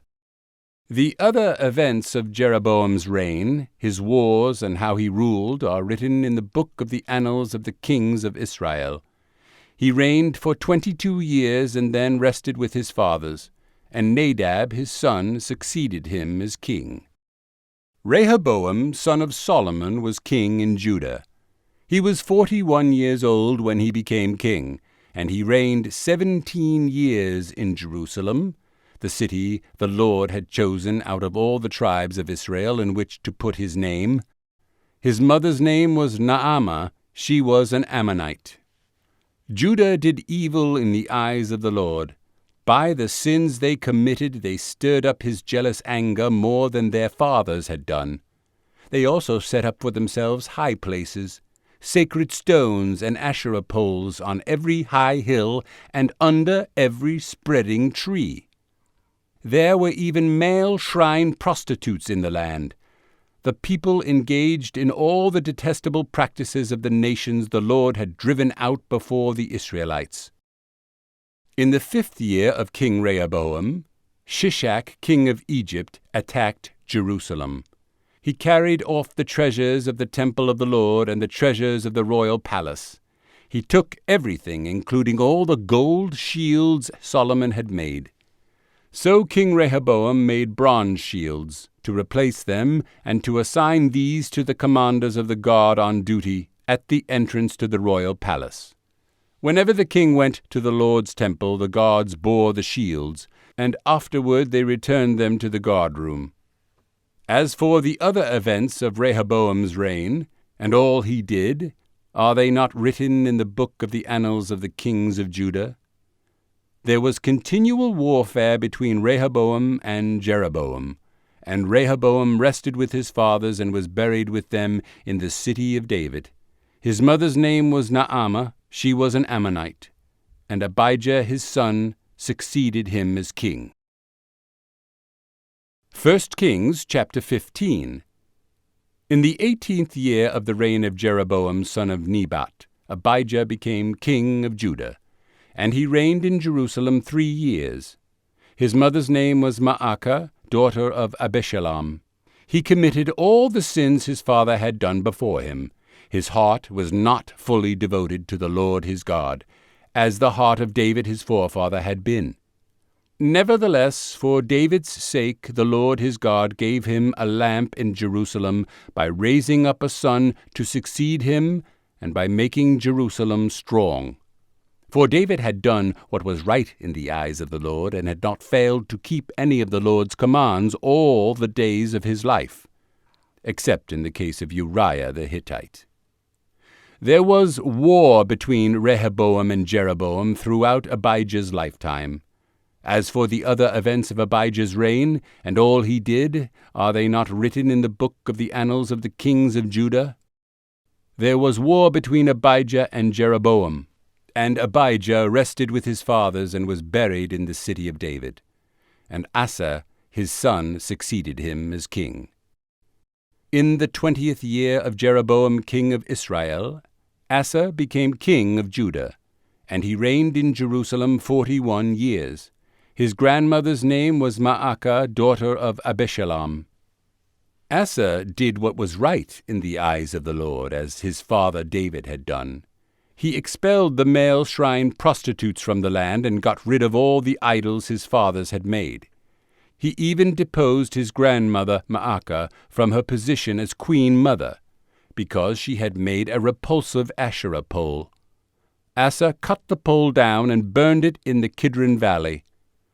Although he did not remove the high places, Asa's heart was fully committed to the Lord all his life.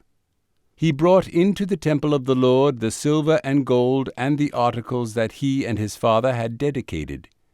There was war between Asa and Baasha, king of Israel, throughout their reigns. Baasha, king of Israel, went up against Judah and fortified Ramah to prevent anyone from leaving or entering the city of Asa, king of Judah. Asa then took all the silver and gold that was left in the treasuries of the Lord's temple and of his own palace. He entrusted it to his officials and sent them to Ben-Hadad, son of Tabrimon, the son of Hezion, the king of Aram, who was ruling in Damascus. "Let there be a treaty between me and you," he said, "as there was between my father and your father. See, I am sending you a gift of silver and gold. Now break your treaty with Baasha, king of Israel, so he will withdraw from me." Ben-Hadad agreed with King Asa, and sent the commanders of his forces against the towns of Israel. He conquered Ijon, Dan, Abel-Beth-Maacah, and all Kinnereth, in addition to Naphtali. When Baasha heard this, he stopped building Ramah and withdrew to Tirzah. Then King Asa issued an order to all Judah. No one was exempt. And they carried away from Ramah the stones and timber Baasha had been using there. With them, King Asa built up Geba in Benjamin, and also Mizpah. As for all the other events of Asa's reign, all his achievements, all he did and the cities he built, are they not written in the book of the annals of the kings of Judah? In his old age, however, his feet became diseased. Then Asa rested with his fathers and was buried with them in the city of his father David. And Jehoshaphat his son succeeded him as king. Nadab, son of Jeroboam, became king of Israel in the 2nd year of Asa king of Judah, and he reigned over Israel 2 years. He did evil in the eyes of the Lord, walking in the ways of his father and in his sin, which he had caused Israel to commit. Baasha, son of Ahijah, of the house of Issachar, plotted against him, and he struck him down at Gibbethon, a Philistine town, while Nadab and all Israel were besieging it. Baasha killed Nadab in the 3rd year of Asa king of Judah, and succeeded him as king. As soon as he began to reign, he killed Jeroboam's whole family. He did not leave Jeroboam anyone that breathed, but destroyed them all, according to the word of the Lord given through his servant Ahijah the Shilonite. Because of the sins Jeroboam had committed and had caused Israel to commit, and because he provoked the Lord, the God of Israel, to anger. As for the other events of Nadab's reign, and all he did, are they not written in the book of the annals of the kings of Israel? There was war between Asa and Baasha, king of Israel, throughout their reign. In the 3rd year of Asa, king of Judah, Baasha, son of Ahijah, became king of all Israel in Tirzah. and he reigned 24 years. He did evil in the eyes of the Lord, walking in the ways of Jeroboam and in his sin, which he had caused Israel to commit. 1 Kings chapter 16. Then the word of the Lord came to Jehu son of Hanani against Baasha. I lifted you up from the dust and made you leader of my people Israel. But you walked in the ways of Jeroboam and caused my people Israel to sin and to provoke me to anger by their sins. So I am about to consume Baasha and his house, and I will make your house like that of Jeroboam son of Nebat. Dogs will eat those belonging to Baasha who die in the city, and the birds of the air will feed on those who die in the country. As for the other events of Baasha's reign, what he did and his achievements, are they not written in the book of the annals of the kings of Israel? Baasha rested with his fathers and was buried in Tirzah, and Elah his son succeeded him as king. Moreover, the word of the Lord came through the prophet Jehu son of Hanani to Baasha and his house. Because of all the evil he had done in the eyes of the Lord, provoking him to anger by the things he did, and becoming like the house of Jeroboam, and also because he destroyed it. In the 26th year of Asa king of Judah, Elah son of Baasha became king of Israel, and he reigned in Tirzah 2 years. Zimri, one of his officials, who had command of half his chariots, plotted against him. Elah was in Tirzah at the time, getting drunk in the home of Arza, the man in charge of the palace at Tirzah. Zimri came in, struck him down, and killed him in the 27th year of Asa king of Judah. Then he succeeded him as king. As soon as he began to reign and was seated on the throne, he killed off Baasha's whole family. He did not spare a single male, whether relative or friend. So Zimri destroyed the whole family of Baasha, in accordance with the word of the Lord spoken against Baasha through the prophet Jehu. Because of all the sins Baasha and his son Elah had committed, and had caused Israel to commit, so that they provoked the Lord, the God of Israel, to anger by their worthless idols. As for the other events of Elah's reign, and all he did, are they not written in the book of the annals of the kings of Israel? In the 27th year of Asa king of Judah, Zimri reigned in Tirzah 7 days. The army was encamped near Gibbethon, a Philistine town. When the Israelites in the camp heard that Zimri had plotted against the king and murdered him, they proclaimed Omri, the commander of the army, king over Israel that very day there in the camp. Then Omri and all the Israelites with him withdrew from Gibbethon, and laid siege to Tirzah. When Zimri saw that the city was taken, he went into the citadel of the royal palace, and set the palace on fire around him. So he died, because of the sins he had committed, doing evil in the eyes of the Lord, and walking in the ways of Jeroboam, and in the sin he had committed, and had caused Israel to commit. As for the other events of Zimri's reign, and the rebellion he carried out, are they not written in the book of the annals of the kings of Israel? Then the people of Israel were split into 2 factions. Half supported Tibni son of Ginath for king, and the other half supported Omri. But Omri's followers proved stronger than those of Tibni son of Ginath. So Tibni died, and Omri became king. In the 31st year of Asa king of Judah, Omri became king of Israel, and he reigned 12 years, 6 of them in Tirzah. He bought the hill of Samaria from Shema for 2 talents of silver, and built a city on the hill, calling it Samaria, after Shema, the name of the former owner of the hill. But Omri did evil in the eyes of the Lord, and sinned more than all those before him.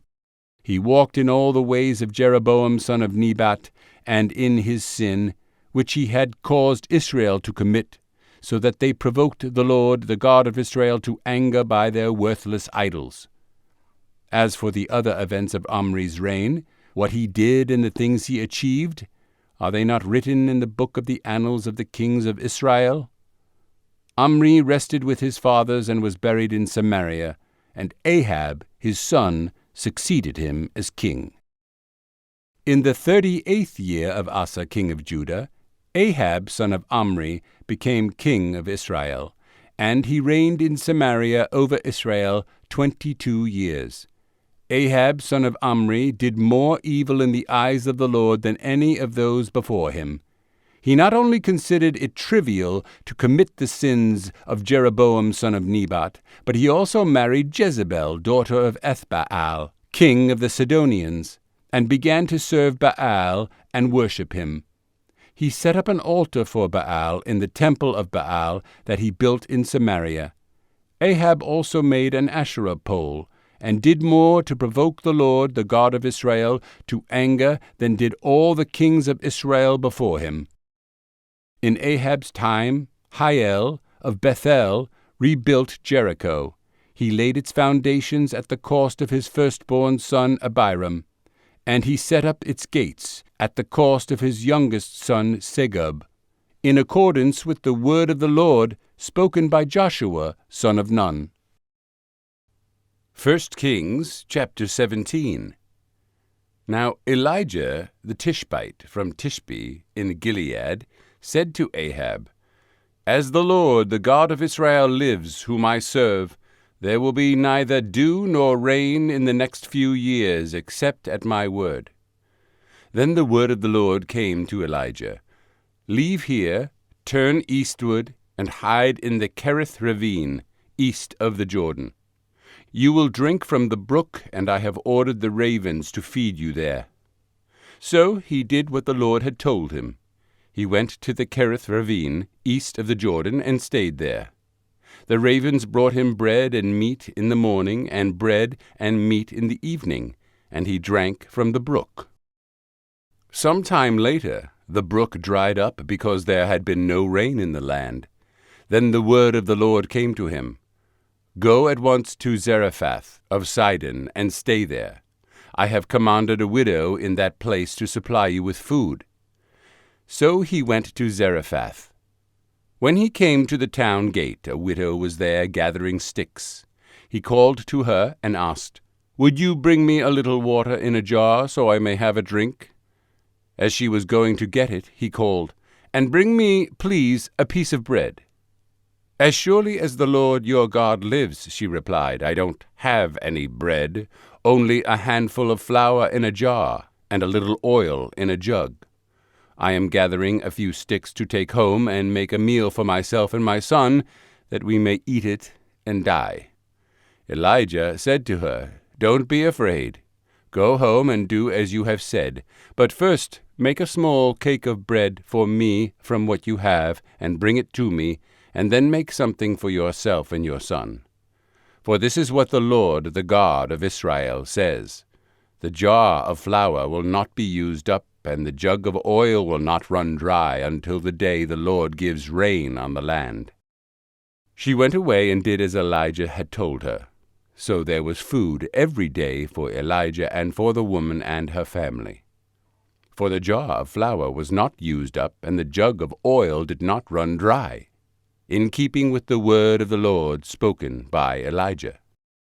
Some time later, the son of the woman who owned the house became ill. He grew worse and finally stopped breathing. She said to Elijah, What do you have against me, man of God? Did you come to remind me of my sin and kill my son? Give me your son, Elijah replied. He took him from her arms, carried him to the upper room where he was staying, and laid him on his bed. Then he cried out to the Lord, O Lord, my God, have you brought tragedy also upon this widow I am staying with by causing her son to die? Then he stretched himself out on the boy 3 times and cried to the Lord, O Lord, my God, let this boy's life return to him. The Lord heard Elijah's cry, and the boy's life returned to him, and he lived.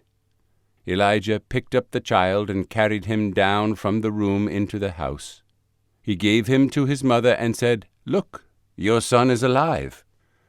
Then the woman said to Elijah, "Now I know that you are a man of God, and that the word of the Lord from your mouth is the truth."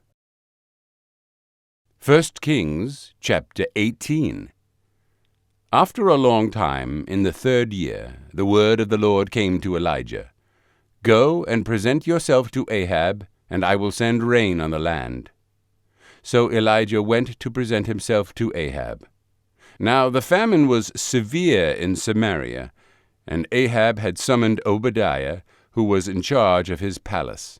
Obadiah was a devout believer in the Lord. While Jezebel was killing off the Lord's prophets, Obadiah had taken 100 prophets and hidden them in 2 caves, 50 in each, and had supplied them with food and water.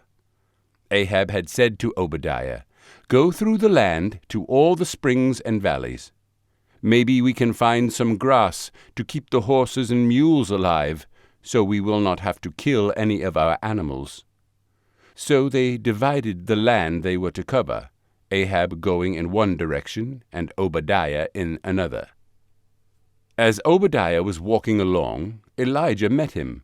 Obadiah recognized him, bowed down to the ground, and said, "Is it really you, my lord Elijah?" "Yes," he replied. "Go tell your master Elijah is here." "What have I done wrong?" asked Obadiah, "that you are handing your servant over to Ahab to be put to death? As surely as the Lord your God lives, there is not a nation or kingdom where my master has not sent someone to look for you. And whenever a nation or kingdom claimed you were not there, he made them swear they could not find you. But now you tell me to go to my master and say Elijah is here? I don't know where the Spirit of the Lord may carry you when I leave you. If I go and tell Ahab and he doesn't find you, he will kill me. Yet I, your servant, have worshipped the Lord since my youth. Haven't you heard, my lord, what I did while Jezebel was killing the prophets of the Lord? I hid 100 of the Lord's prophets in 2 caves, 50 in each, and supplied them with food and water. And now you tell me to go to my master and say Elijah is here?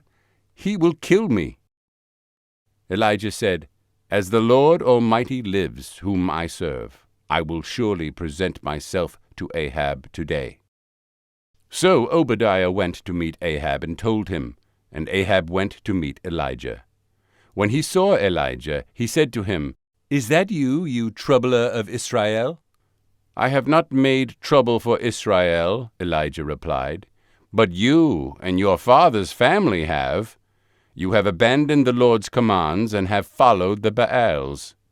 Now summon the people from all over Israel to meet me on Mount Carmel, and bring the 450 prophets of Baal and the 400 prophets of Asherah, who eat at Jezebel's table." So Ahab sent word throughout all Israel and assembled the prophets on Mount Carmel. Elijah went before the people and said, "How long will you waver between 2 opinions? If the Lord is God, follow him.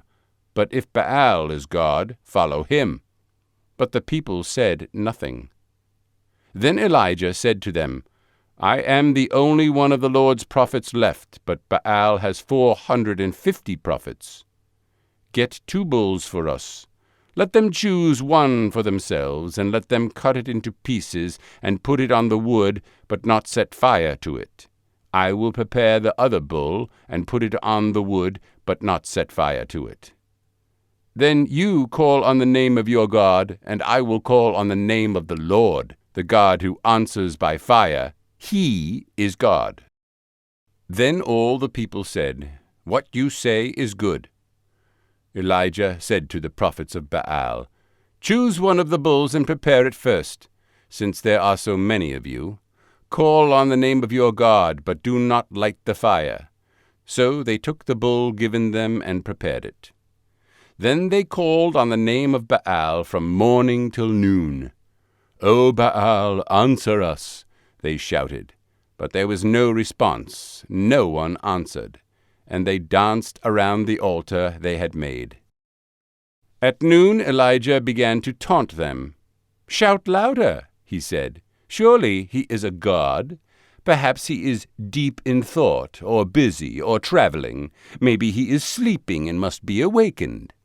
So they shouted louder and slashed themselves with swords and spears, as was their custom, until their blood flowed. Midday passed, and they continued their frantic prophesying until the time of the evening sacrifice. But there was no response. No one answered. No one paid attention. Then Elijah said to all the people, "Come here to me." They came to him, and he repaired the altar of the Lord which was in ruins. Elijah took 12 stones, one for each of the tribes descended from Jacob, to whom the word of the Lord had come, saying, "Your name shall be Israel." With the stones he built an altar in the name of the Lord, and he dug a trench around it large enough to hold 2 sheaves of seed. He arranged the wood, cut the bull into pieces, and laid it on the wood. Then he said to them, "Fill 4 large jars with water and pour it on the offering and on the wood." "Do it again," he said, and they did it again. "Do it a 3rd time," he ordered, and they did it a 3rd time. The water ran down around the altar and even filled the trench. At the time of the sacrifice, the prophet Elijah stepped forward and prayed, "O Lord, God of Abraham, Isaac, and Israel, let it be known today that you are God in Israel, and that I am your servant and have done all these things at your command.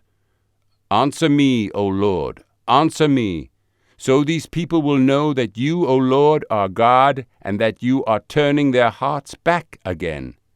Then the fire of the Lord fell and burned up the sacrifice, the wood, the stones, and the soil, and also licked up the water in the trench.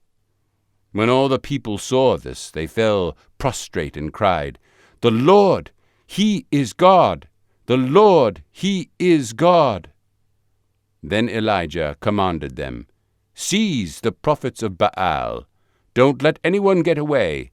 They seized them, and Elijah had them brought down to the Kishon Valley and slaughtered there. And Elijah said to Ahab, "Go, eat and drink, for there is the sound of a heavy rain." So Ahab went off to eat and drink. But Elijah climbed to the top of Carmel, bent down to the ground, and put his face between his knees. "Go and look toward the sea," he told his servant. And he went up and looked. "There is nothing there," he said. 7 times Elijah said, "Go back." The 7th time the servant reported, "A cloud as small as a man's hand is rising from the sea." So Elijah said, "Go and tell Ahab, hitch up your chariot and go down before the rain stops you." Meanwhile the sky grew black with clouds, the wind rose, a heavy rain came on, and Ahab rode off to Jezreel.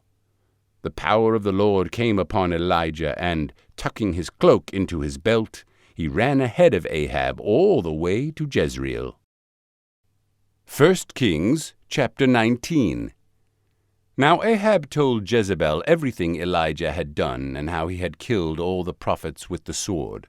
So Jezebel sent a messenger to Elijah to say, "May the gods deal with me, be it ever so severely, if by this time tomorrow I do not make your life like that of one of them." Elijah was afraid and ran for his life.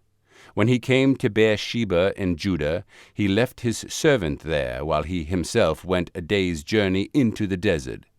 He came to a broom tree, sat down under it, and prayed that he might die. "I have had enough, Lord," he said. "Take my life. I am no better than my ancestors." Then he lay down under the tree and fell asleep. All at once an angel touched him and said, "Get up and eat."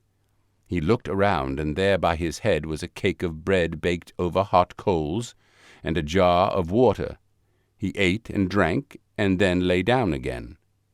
The angel of the Lord came back a 2nd time and touched him and said, "Get up and eat, for the journey is too much for you." So he got up and ate and drank. Strengthened by that food, he traveled 40 days and 40 nights until he reached Horeb, the mountain of God. There he went into a cave and spent the night. And the word of the Lord came to him, "What are you doing here, Elijah?" He replied, "I have been very zealous for the Lord God Almighty. The Israelites have rejected your covenant, broken down your altars, and put your prophets to death with the sword. I am the only one left, and now they are trying to kill me too." The Lord said, "Go out and stand on the mountain in the presence of the Lord, for the Lord is about to pass by." Then a great and powerful wind tore the mountains apart and shattered the rocks before the Lord, but the Lord was not in the wind. After the wind there was an earthquake, but the Lord was not in the earthquake. After the earthquake came a fire, but the Lord was not in the fire. And after the fire came a gentle whisper. When Elijah heard it, he pulled his cloak over his face and went out and stood at the mouth of the cave. Then a voice said to him, "What are you doing here, Elijah?" He replied, "I have been very zealous for the Lord God Almighty. The Israelites have rejected your covenant, broken down your altars, and put your prophets to death with the sword. I am the only one left, and now they are trying to kill me too." The Lord said to him, "Go back the way you came, and go to the desert of Damascus. When you get there, anoint Hazael king over Aram. Also anoint Jehu son of Nimshi king over Israel, and anoint Elisha son of Shaphat from Abel-Meholah to succeed you as prophet. Jehu will put to death any who escape the sword of Hazael, and Elisha will put to death any who escape the sword of Jehu. Yet I reserve 7,000 in Israel, all whose knees have not bowed down to Baal, and all whose mouths have not kissed him." So Elijah went from there and found Elisha son of Shaphat. He was plowing with 12 yoke of oxen, and he himself was driving the 12th pair. Elijah went up to him and threw his cloak around him. Elisha then left his oxen and ran after Elijah. "Let me kiss my father and my mother goodbye," he said, "and then I will come with you." "Go back," Elijah replied. "What have I done to you?" So Elisha left him and went back. He took his yoke of oxen and slaughtered them. He burned the plowing equipment to cook the meat and gave it to the people, and they ate. Then he set out to follow Elijah and became his attendant. 1 Kings chapter 20. Now Ben-Hadad, king of Aram, mustered his entire army. Accompanied by 32 kings with their horses and chariots, he went up and besieged Samaria and attacked it. He sent messengers into the city to Ahab king of Israel, saying, "This is what Ben-Hadad says, 'Your silver and gold are mine, and the best of your wives and children are mine.' The king of Israel answered, 'Just as you say, my lord the king, I and all I have are yours.' The messengers came again and said, 'This is what Ben-Hadad says, I sent to demand your silver and gold, your wives and your children. But about this time tomorrow I am going to send my officials to search your palace and the houses of your officials. They will seize everything you value and carry it away.' The king of Israel summoned all the elders of the land and said to them, 'See how this man is looking for trouble? When he sent for my wives and my children, my silver and my gold, I did not refuse him.' The elders and the people all answered, 'Do not listen to him or agree to his demands.' So he replied to Ben-Hadad's messengers, 'Tell my lord the king, your servant will do all you demanded the first time, but this demand I cannot meet.' They left and took the answer back to Ben-Hadad. Then Ben-Hadad sent another message to Ahab. 'May the gods deal with me, be it ever so severely, if enough dust remains in Samaria to give each of my men a handful.' The king of Israel answered, 'Tell him, one who puts on his armor should not boast like one who takes it off.' Ben-Hadad heard this message while he and the kings were drinking in their tents, and he ordered his men, 'Prepare to attack. So they prepared to attack the city. Meanwhile a prophet came to Ahab, king of Israel, and announced, "This is what the Lord says, Do you see this vast army? I will give it into your hand today, and then you will know that I am the Lord." "But who will do this?" asked Ahab. The prophet replied, "This is what the Lord says, The young officers of the provincial commanders will do it." "And who will start the battle?" he asked. The prophet answered, "You will." So Ahab summoned the young officers of the provincial commanders, 232 men. Then he assembled the rest of the Israelites, 7,000 in all. They set out at noon while Ben-Hadad and the 32 kings allied with him were in their tents getting drunk. The young officers of the provincial commanders went out first. Now Ben-Hadad had dispatched scouts, who reported, "Men are advancing from Samaria." He said, "If they have come out for peace, take them alive. If they have come out for war, take them alive." The young officers of the provincial commanders marched out of the city with the army behind them, and each one struck down his opponent. At that the Arameans fled, with the Israelites in pursuit. But Ben-Hadad, king of Aram, escaped on horseback with some of his horsemen. The king of Israel advanced and overpowered the horses and chariots, and inflicted heavy losses on the Arameans. Afterward the prophet came to the king of Israel and said, "Strengthen your position and see what must be done, because next spring the king of Aram will attack you again." Meanwhile the officials of the king of Aram advised him, "Their gods are gods of the hills. That is why they were too strong for us. But if we fight them on the plains, surely we will be stronger than they. Do this. Remove all the kings from their commands and replace them with other officers. You must also raise an army like the one you lost, horse for horse and chariot for chariot, so we can fight Israel on the plains. Then surely we will be stronger than they." He agreed with them and acted accordingly. The next spring Ben-Hadad mustered the Arameans and went up to Aphek to fight against Israel. When the Israelites were also mustered and given provisions, they marched out to meet them. The Israelites camped opposite them like 2 small flocks of goats, while the Arameans covered the countryside. The man of God came up and told the king of Israel, "This is what the Lord says. Because the Arameans think the Lord is a God of the hills and not a God of the valleys, I will deliver this vast army into your hands, and you will know that I am the Lord." For 7 days they camped opposite each other, and on the 7th day the battle was joined. The Israelites inflicted 100,000 casualties on the Aramean foot soldiers in 1 day.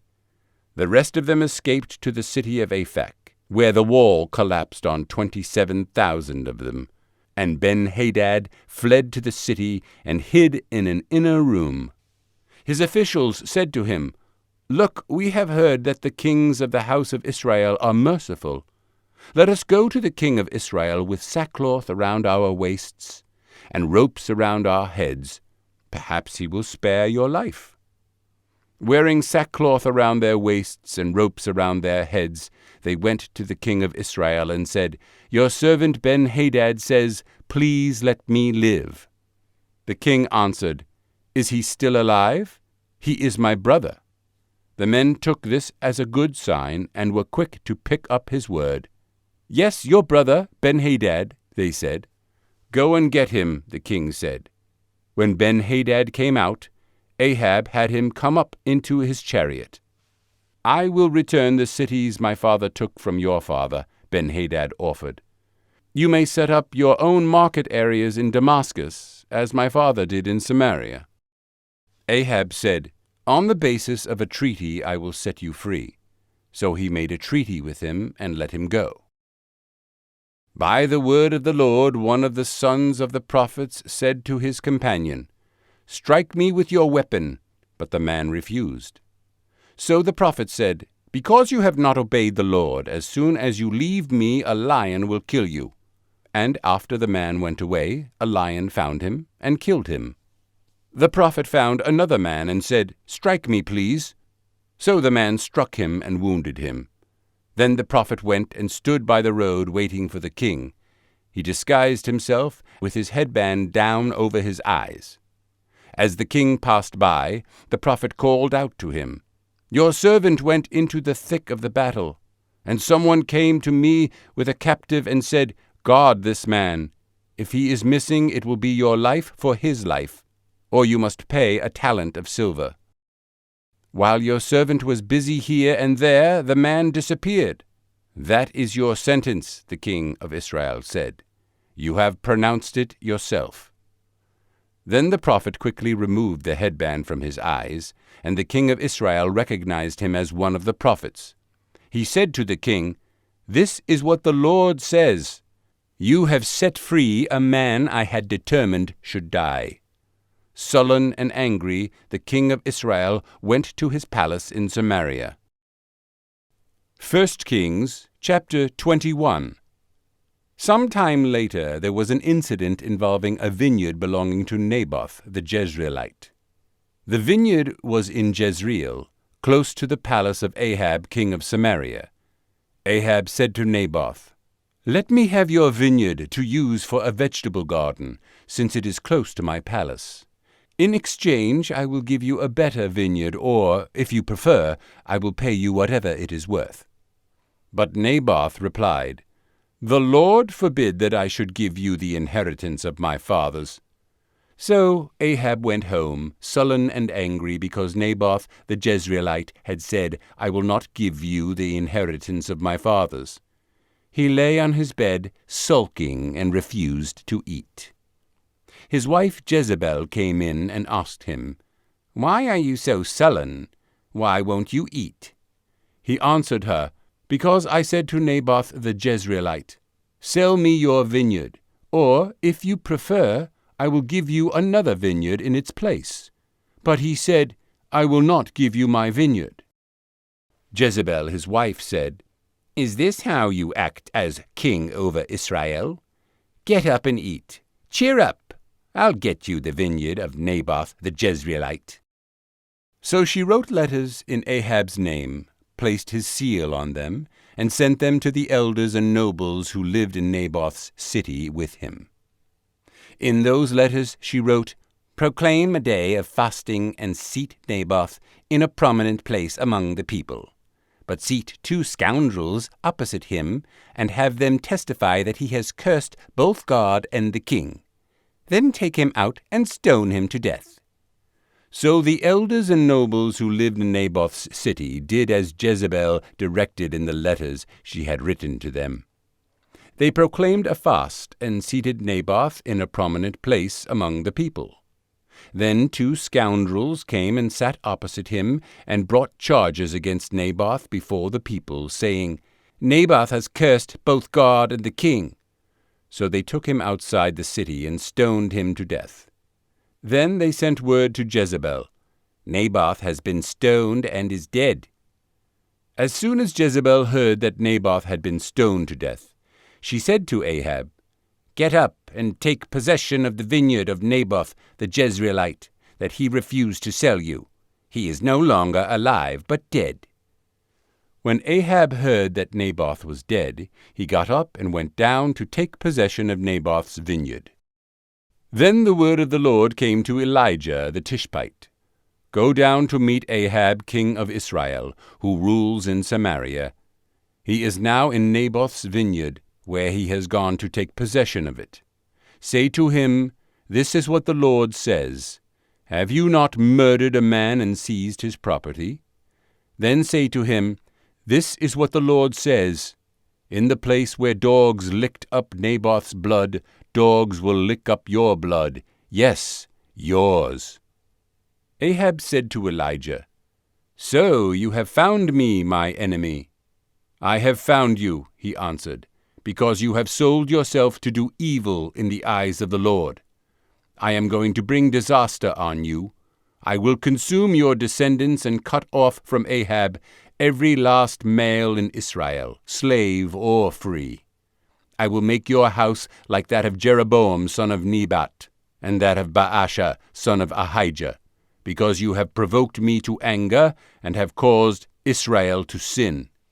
And also concerning Jezebel, the Lord says, Dogs will devour Jezebel by the wall of Jezreel. Dogs will eat those belonging to Ahab who die in the city, and the birds of the air will feed on those who die in the country. There was never a man like Ahab, who sold himself to do evil in the eyes of the Lord, urged on by Jezebel his wife. He behaved in the vilest manner by going after idols. Like the Amorites the Lord drove out before Israel. When Ahab heard these words, he tore his clothes, put on sackcloth and fasted. He lay in sackcloth and went around meekly. Then the word of the Lord came to Elijah the Tishbite. Have you noticed how Ahab has humbled himself before me? Because he has humbled himself, I will not bring this disaster in his day, but I will bring it on his house in the days of his son. 1 Kings, chapter 22. For 3 years there was no war between Aram and Israel. But in the 3rd year Jehoshaphat, king of Judah, went down to see the king of Israel. The king of Israel had said to his officials, Don't you know that Ramoth-Gilead belongs to us, and yet we are doing nothing to retake it from the king of Aram? So he asked Jehoshaphat, Will you go with me to fight against Ramoth-Gilead? Jehoshaphat replied to the king of Israel, I am as you are, my people as your people, my horses as your horses. But Jehoshaphat also said to the king of Israel, First seek the counsel of the Lord. So the king of Israel brought together the prophets, about 400 men, and asked them, Shall I go to war against Ramoth-Gilead, or shall I refrain? Go, they answered, for the Lord will give it into the king's hand. But Jehoshaphat asked, Is there not a prophet of the Lord here whom we can inquire of? The king of Israel answered Jehoshaphat, There is still one man through whom we can inquire of the Lord, but I hate him because he never prophesies anything good about me, but always bad. He is Micaiah, son of Imlah. The king should not say that, Jehoshaphat replied. So the king of Israel called one of his officials and said, Bring Micaiah, son of Imlah, at once. Dressed in their royal robes, the king of Israel and Jehoshaphat, king of Judah, were sitting on their thrones at the threshing floor by the entrance of the gate of Samaria, with all the prophets prophesying before them. Now Zedekiah, son of Kenaanah, had made iron horns, and he declared, This is what the Lord says, With these you will gore the Arameans until they are destroyed. All the other prophets were prophesying the same thing, attack Ramoth-Gilead, and be victorious. They said, For the Lord will give it into the king's hand. The messenger who had gone to summon Micaiah said to him, Look, as one man, the other prophets are predicting success for the king. Let your word agree with theirs, and speak favorably. But Micaiah said, As surely as the Lord lives, I can tell him only what the Lord tells me. When he arrived, the king asked him, Micaiah, shall we go to war against Ramoth-Gilead, or shall I refrain? Attack and be victorious, he answered, for the Lord will give it into the king's hand. The king said to him, How many times must I make you swear to tell me nothing but the truth in the name of the Lord? Then Micaiah answered, I saw all Israel scattered on the hills like sheep without a shepherd. And the Lord said, These people have no master. Let each one go home in peace. The king of Israel said to Jehoshaphat, Didn't I tell you that he never prophesies anything good about me, but only bad? Micaiah continued, Therefore hear the word of the Lord. I saw the Lord sitting on his throne, with all the host of heaven standing around him on his right and on his left. And the Lord said, Who will entice Ahab into attacking Ramoth-Gilead and going to his death there? One suggested this and another that. Finally, a spirit came forward, stood before the Lord, and said, I will entice him. By what means? The Lord asked. I will go out and be a lying spirit in the mouths of all his prophets, he said. You will succeed in enticing him, said the Lord. Go and do it. So now the Lord has put a lying spirit in the mouths of all these prophets of yours. The Lord has decreed disaster for you. Then Zedekiah, son of Kenaanah, went up and slapped Micaiah in the face. Which way did the Spirit from the Lord go when he went from me to speak to you? He asked. Micaiah replied, You will find out on the day you go to hide in an inner room. The king of Israel then ordered, Take Micaiah and send him back to Ammon, the ruler of the city, and to Joash the king's son, and say, This is what the king says. Put this fellow in prison and give him nothing but bread and water until I return safely. Micaiah declared, If you ever return safely, the Lord has not spoken through me. Then he added, Mark my words, all you people. So the king of Israel and Jehoshaphat, king of Judah, went up to Ramoth-Gilead. The king of Israel said to Jehoshaphat, I will enter the battle in disguise, but you wear your royal robes. So the king of Israel disguised himself and went into battle. Now the king of Aram had ordered his 32 chariot commanders, Do not fight with anyone, small or great, except the king of Israel. When the chariot commanders saw Jehoshaphat, they thought, Surely this is the king of Israel. So they turned to attack him. But when Jehoshaphat cried out, the chariot commanders saw that he was not the king of Israel and stopped pursuing him. But someone drew his bow at random and hit the king of Israel between the sections of his armor. The king told his chariot driver, Wheel around and get me out of the fighting. I've been wounded. All day long the battle raged, and the king was propped up in his chariot facing the Arameans. The blood from his wound ran onto the floor of the chariot, and that evening he died. As the sun was setting, a cry spread through the army, Every man to his town, everyone to his land. So the king died and was brought to Samaria, and they buried him there. They washed the chariot at a pool in Samaria, where the prostitutes bathed, and the dogs licked up his blood, as the word of the Lord had declared. As for the other events of Ahab's reign, including all he did, the palace he built and inlaid with ivory, and the cities he fortified, are they not written in the book of the annals of the kings of Israel? Ahab rested with his fathers, and Ahaziah his son succeeded him as king. Jehoshaphat son of Asa became king of Judah in the 4th year of Ahab king of Israel.